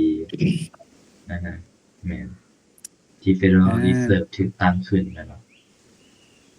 อาจจะยังอันนั้นมันน่าจะน่าเนาะจะฟอร์ดน็อกไหมเนาะเพราะว่าเขาเอิ้นว่าอย่างทองคำในคลังของเฟด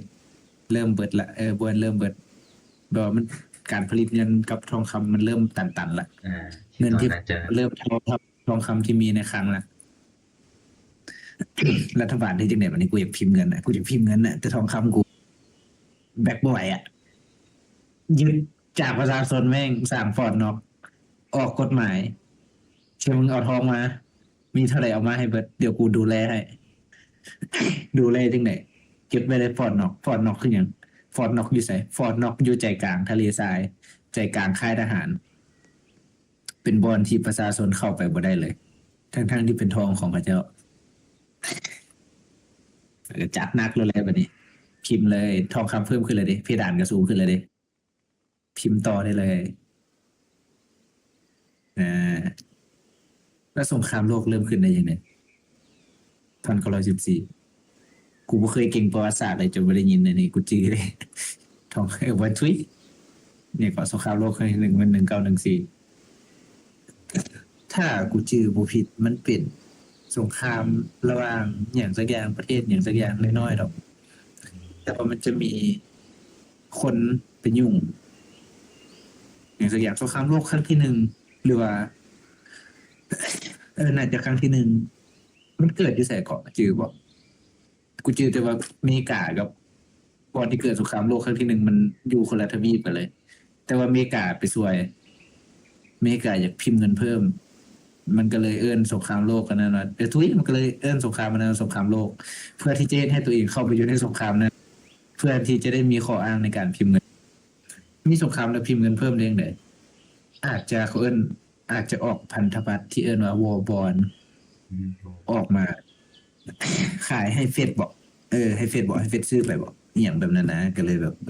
มีเพดานพิมพ์เงินเพิ่ม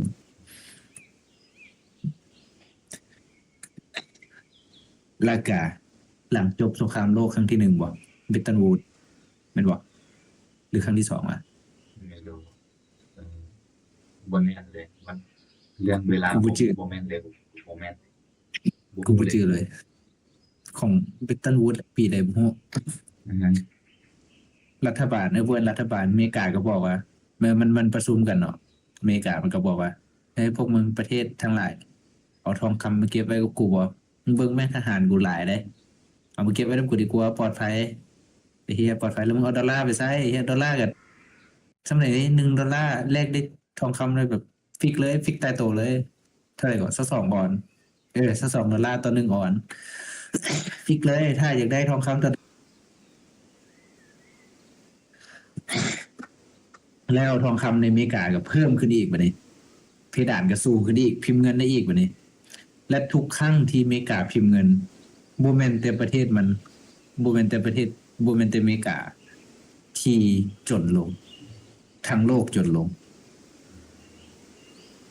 ทุกคนจนลง อเมริกาบ่ยอมจนลงคนเดียว มันถึงทุกอย่างไปนำนะ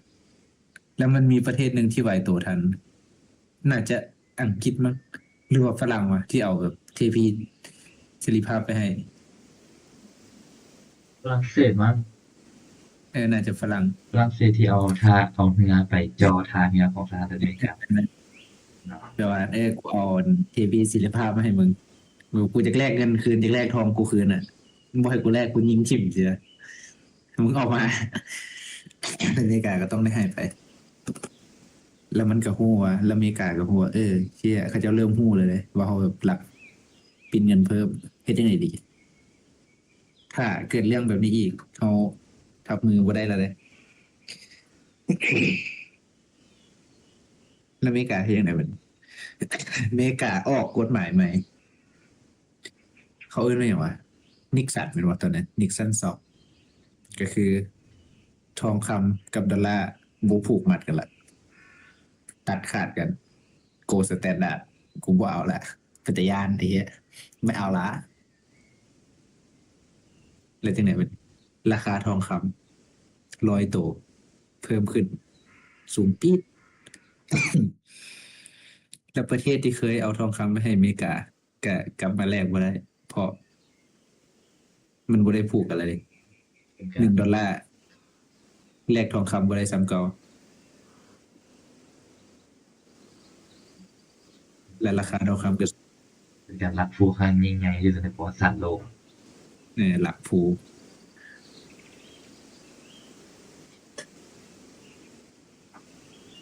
ว้าว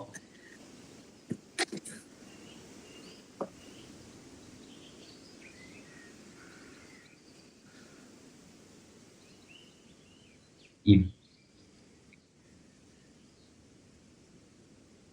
กลัว น่าจะหลังสงครามโลกครั้งที่หนึ่งเธอเจอบูบิด ไม่ชันสอบไม่ชันเกิดขึ้น คำทำอิดเป็นไผ่บุรูสเวลคำบิดน่าจะเป็นรูสเวลคุณกูเลยว่าออกนะบูโฮขอโทษรูสเวลบูโฮ แล้วเพิ่นโมเมนต์อะไร มันต้องเกี่ยวแหละแต่มันถ้ากูคิดออกต้องเกี่ยวกับมันนี่แหละรูสเวล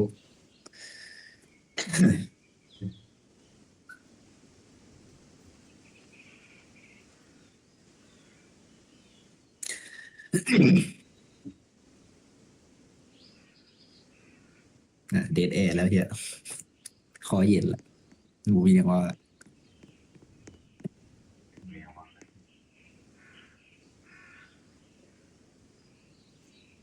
เต็มอิ่ม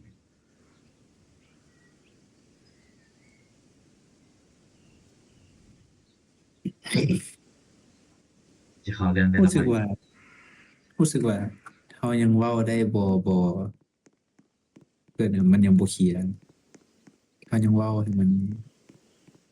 งงๆอยู่ อือฮึก็เป็ แต่ นเรื่อง ค่ ที่ อย ดี ๆไปอืม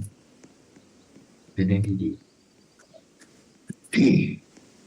คิดว่าเขาเฮ็ดได้ดีกว่านี้นะ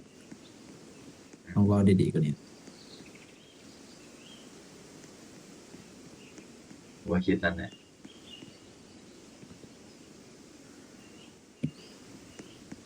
เขาน่าจะไลฟ์สดเลย เนาะเฮ็ดจังไดล่ะกูเฮ็ดบ่เป็น กูไลฟ์สดที่ TikTok ได้ เพราะว่า อยู่ต่างประเทศกูไลฟ์สดได้ แล้วกูเบิ่งได้บ่ล่ะกูเบิ่งบ่ได้ เบิ่งได้คนลาวก็เบิ่งได้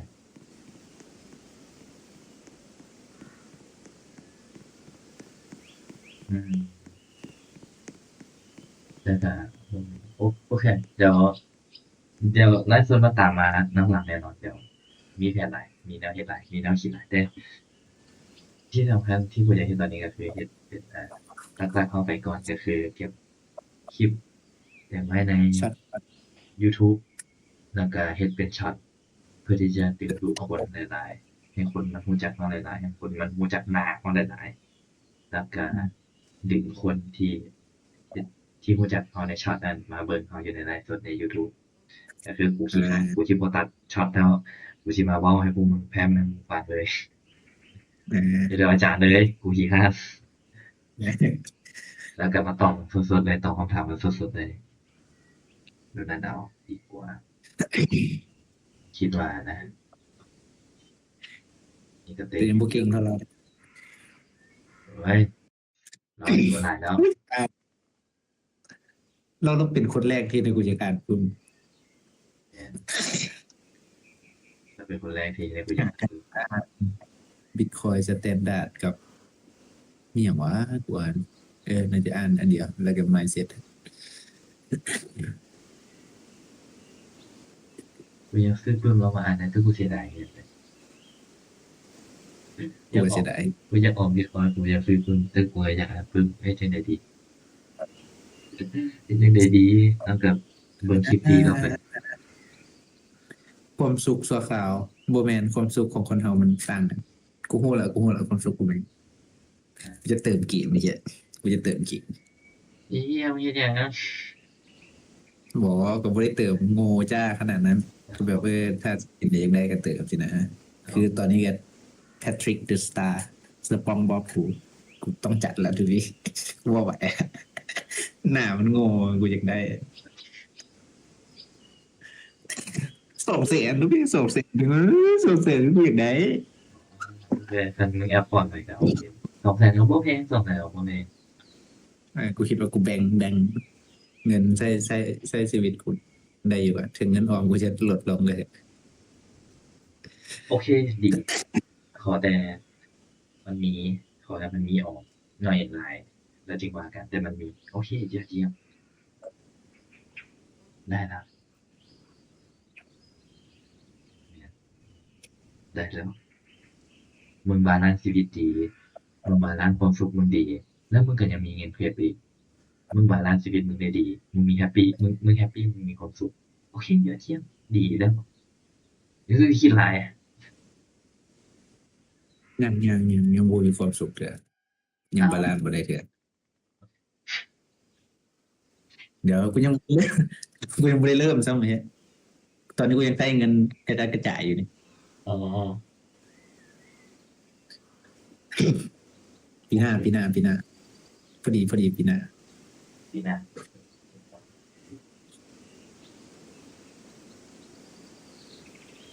กูว่าแมปนี้มันมีซ้ำนี่แหละกูว่าเขายังเลาะทั่วเลยกูว่า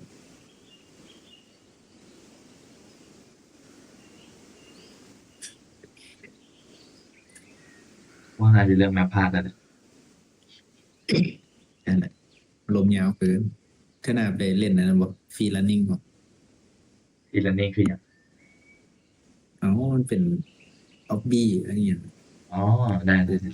แบบนั้นได้เดี๋ยวตื่นเต้นด้านมันอาจจะยาว ได้ยาวจะได้อืมอยากให้มึงเล่าแบบว่าแบบประวัติศาสตร์การเงินตั้งแต่ยุคหินเลยนะน่าจะต้องไปเบิ่งคลิปเก่าๆคืนน่ะบ่จื้อแล้วกูก็ได้กูตายต้องไปเฟิร์สกูตายไอ้เหี้ยโซซิมาฮอตได้แบเงินบนั้นโซซิมาฮอตเงินเสียโซซิมากูกูกูว่ากู กูรู้แล้วว่ามึงอยากได้อย่างไรกูก็เลยลองย่องๆเพื่อที่กูจะบ่ได้เมื่อยกูเอพูดแล้วมึงอต้องการอย่างไรกูพูดแล้วกูอยากได้แบบไม่ว่าแมนยูเฮาเบิ่งมาแล้วเฮาเข้าใจแต่ว่าคนอื่นเนี่ยสินะเขาจะเว้าคันเขาเว้าย่อๆแบบนี้เขาจะบ่เข้าใจกูคิดว่าเขาจะบ่เข้าใจเลยกูคิดว่ากูเป็นคนเข้าใจเพราะว่าอย่างกูก็ที่กูพยายามที่เออจะเฮ็ดให้แบบเป็นคลิปสั้นเป็นช็อตเพื่อที่จะตัดง่ายๆเป็นช็อตง่ายๆที่กูเห็นปุ๊บตอนนั้นให้มึงแบบคัดง่ายๆแบบว่าตัดอืปุ๊บมตอนนี้พยายามที่จะเออที่เฮ็ดนี่กูพยายามเฮ็ดเป็นคลิปช็อตอยู่บ่แม่นแบบคลิปแบบยาเออวแบบของยูทูบเลยภาพในหัวกูตอนนี้กูเห็นหลายช็อตอยู่ตอนนี้แม่นบ่กูที่ตัดแบต่อบกูได้ ก็ตัดปึ๊ดกูตัดดีแล้วโอเคมึงสังเกตนะว่าที่กูแบบญาติมึงเว่าแต่ละเทื่อนะอืมอันนั้นแหละกูอยากให้มึงเว่าแบบโดนๆนะอยากแบบเริ่มจากแบบประวัติศาสตร์การเงินตั้งแต่โน้นน่ะนั้นอยากได้แบบนั้นนะแต่กูกูยังบ่กูยังบ่แน่นเด้อ เดี๋ยวไปเฮ็ดเว็บมามันเดี๋ยวอยากได้แบบนั้นวะเดี๋ยวกูไปเฮ็ดเว็บมาได้แบบนั้นเลยอยากได้แบบเริ่มจากศูนย์เลยตั้งแต่แบบยุคคนป่าเอาแอปเปิลเป็นเงินเอาแบบเขาเอิ้นว่าอย่างวะเฮ็ดเวียกการสร้าง productivity แบบว่าคนคนหนึ่ง โอ้โหมันจังโอ้โหแบบคนหนึ่งตกปลาได้เอ่อมือละ2 ตัวสินะแต่ถ้ามึงเก่งๆไปเนาะมึงอาจจะตกปลาได้แบบมือละ10 ตัวเลี้ยงคนในทั้งหมู่บ้านสินะแล้วมึงก็อาจจะแบบเอาปลานั้นไปแลกกันอื่นแบบบ่มึงบ่จำเป็นต้องไปหาอาหารอย่างอื่นบ่ต้องไปปลูกไปสร้างบ้านปล่อยให้เป็นหน้าที่ของเชี่ยวชาญทางนั้นทางด้านนั้น โดยเฉพาะอยากเริ่มจากบอลนั่นนะจนแบบตอนนั้นแบบค่อยๆมีการแลกเปลี่ยนแหละเริ่มมาเป็นบัตเตอร์เทศ เริ่มมาเกลือเริ่มมาหินเริ่มมาเปลือกหอยมันจะมาฮอดทองมันจะมาฮอดเฟียดอ่าจนมาฮอดเงินเฟ้อเงินเฟ้ออยู่ใต้แม่เจ้ากูคือที่แบบไลฟ์ตอนนั้นมันควรจะเป็นแบบของกูคนเดียวเลยที่แบบ1 ชั่วโมงครึ่ง2 ชั่วโมงเลย3 ชั่วโมงเลยพวกคลิปอาจารย์นั่นแต่ละเดือน3 ชั่วโมงคิดว่าคิดว่าได้อยู่แต่ว่ากูต้องจดโน้ตแล้วอาจจะแบบเฮ้ยจดเป็นของอะไรเนี่ยกูก็อาจจะแบบเสริมๆมึงนำจิกๆนคิดว่าได้แต่ว่าถ้าถ้าเฮ็ดเป็นคลิปแบบนั้นก็โอเคเพราะว่า ที่กูเฮ็ดที่เป้าหมายที่กูเฮ็ดตัวนี้แม่นบ่เพื่อที่จะเป็นช็อตเป็ เป็นคลิปแบบช็อตป๊อปป๊อปป๊อปจะเป็นหัวข้อแต่ละหัวข้อไปแต่ถ้าแบบจะเฮ็ดเป็นคลิปยาวแบบนั้นมันก็จะได้2แบบก็คือไปทิมใน YouTube แล้วก็ทิมหัวข้อเลยก็คือ ที่มาของเงิน ตั้งซื้อคลิปแบบคลิกเบสไปเลย คือจานเพิ่นมาเก็ตเลย เงินที่มึงใช้เคยเป็นไก่มาก่อน เออดีสสปอยคลิปเรื่องอนาคตเสีย เอาไปอย่างช็อตหลังเขาก็ตัดเอาที่ว่าเขาลงเงินตัดออกตัดออก แต่คลิปยาวๆนะเท่ากับตัดเป็นช็อตเลยตัวนี่คือสิ่งที่กูคิด ไม่ แบ ไม่ บ ไม่ไม่เส้นเดียวกันที่ที่กูคิดมันเป็น2แบบก็คือเป็น long term เลยแล้วก็ตัวที่เป็นของ YouTube ที่เป็นคลิปเต็มเลยแล้วก็ที่เป็นคลิปย่อยเป็นช็อตคือแบบว่าตัดแบบ EP หนึ่งแต่ต่อแต่ว่าเป็นคลิปยาวแบบโอ้โหมันคิดได้หลายคิดได้หลายช็อตคลิปเยอะนะ ลึกแล้วกับกูเชื่อว่าอย่างมั้ย โอเคเดี๋ยวกูถามมึงก่อนช็อตที่มึง อ่า อยากได้อะมึงอยากได้เป็นช็อตเป็นแต่ละเรื่องสั้นๆหรือว่าแบบอยากได้เป็นช็อตแบบเรื่องยาวๆแต่ว่าต่อกันเป็น EP ไปช็อตที่มึงอยากได้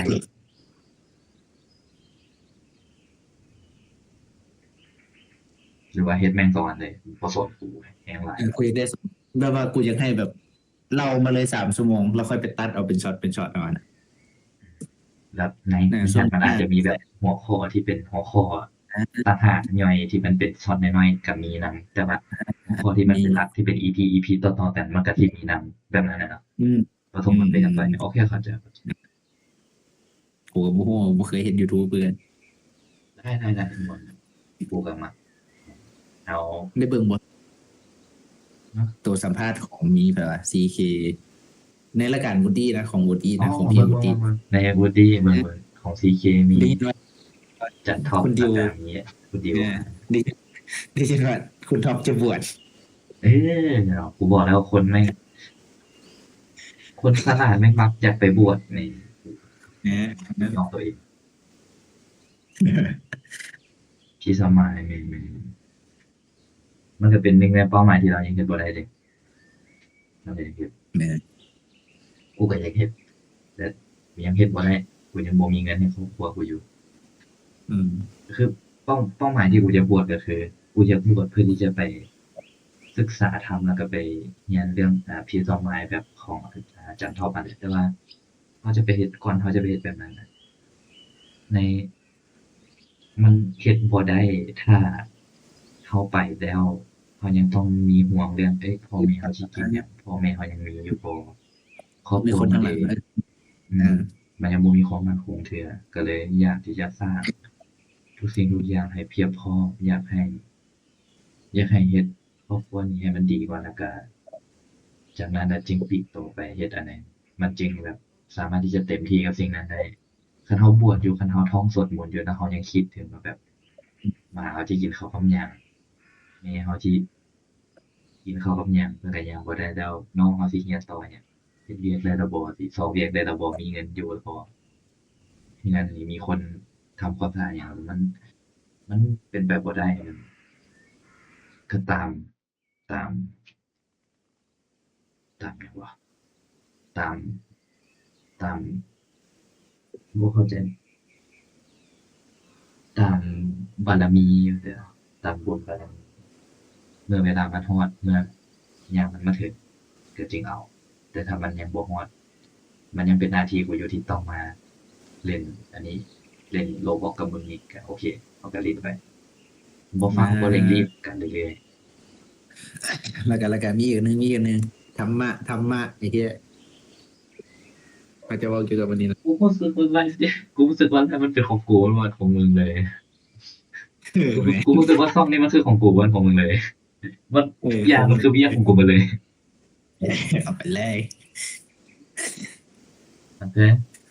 ประวัติศาสตร์เรายาวเอ่อธรรมะหรือบอกกับการลงทุนนำไปได้บ้างถ้ามีคนสนใจกูก็มั่นใจว่ากูแน่นเรื่องการลงทุนนี่กูแน่นเรื่อยๆวัวเลยกูน่าจะลงเรื่องลงทุนนี่กับมึงก่อนไปก่อนแล้วจึงมาลงเรื่องอ่าเงินประวัติศาสตร์พวกนี้ เอาประวัติศาสตร์ก่อน ได้ กู จะเป็นแบบไก่น้อยนางฟังมึงอยู่นี่แล้วก็ถามไปเนาะได้นะโอ้ยก็ได้เออ สบายอยู่แล้วไอ้เนี่ยกูถึงหลอกมันมีกูกำลังทำยิดกูหลอกว่าจะให้มึงมาว่าแล้วกูนี่จะเป็นไก่น้อยกูถึงหลอกไอ้แล้วว่าเป็นเดี๋ยวเออกูว่ากูเก่งกูเลยอยากให้มึงเว่าอ่ะกูรู้สึกว่ากูว่ากูเข้าใจ เข้าใจกูเข้าใจเอ้ากูมันเอาต่างกันแต่กูว่ากูกับมึงว่ามันต่างกันเลยว่ากลัวมันต่างกูหูกูคิดว่ากูแบบไม่ให้บอกกระตุกเลยนะมันข้างๆนะอืมกูรู้สึกว่าถ้ากูไม่ได้เข้าใจอหย่างนี้เบาอหย่างงงๆออกไปอะแบบมันไม่เข้าใจอ่ะอืมมันวนไปวกไปวนมา กูก็เป็นเนี่ยมันก็เขาบ่ฮะก็เขาไม่ได้เข้าใจแบบขนาดนั้นหรอกอืมกูคิดว่าเลยแหละเราได้ปรับปรุงใหม่การ เช่นมวนให้มันก็บ่เห็ดเสียงกู แต่หักนี่มาเนาะฮะ กับ่เห็ดแต่นี่มาตั้งแต่แรกเนาะหาก็ไม่เห็ดเนาะเอาคันเฮาสิเว้า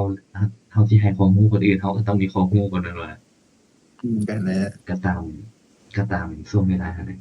กูว่ากูว่ามันเหมาะสมแล้วที่เฮาเฮ็ดตอนนี้บ่นั่นแหละเป็นส่วนที่เฮามีหาข้อมูลหน่อยหนึ่งแล้วก็มาเล่าให้คนอื่นฟังเพื่อที่จะให้พัฒนาข้อมูลของตัวเองไปอีกระดับหนึ่งเป็นช่วงเวลาที่เหมาะสมแล้วผมแล้วก็เป็นช่วงเวลาที่เฮาอยากที่จะเฮ็ดอะไรแบบนี้นั่นอีกมันก็เหมาะสมมันก็เหมาะสมแล้วกูรู้สึกว่าโอเคยอดเยี่ยมบ่ได้เสียบ่มีเสียดีงาม นอกจากเวลาดีงาม เดี๋ยวมีหยังบ่ตื่นบ่เบิดแล้วเด้นอนเด้คิดแบบจักชั่วโมงน่ะแล้วเดี๋ยวกูจืดเวลาว่ะ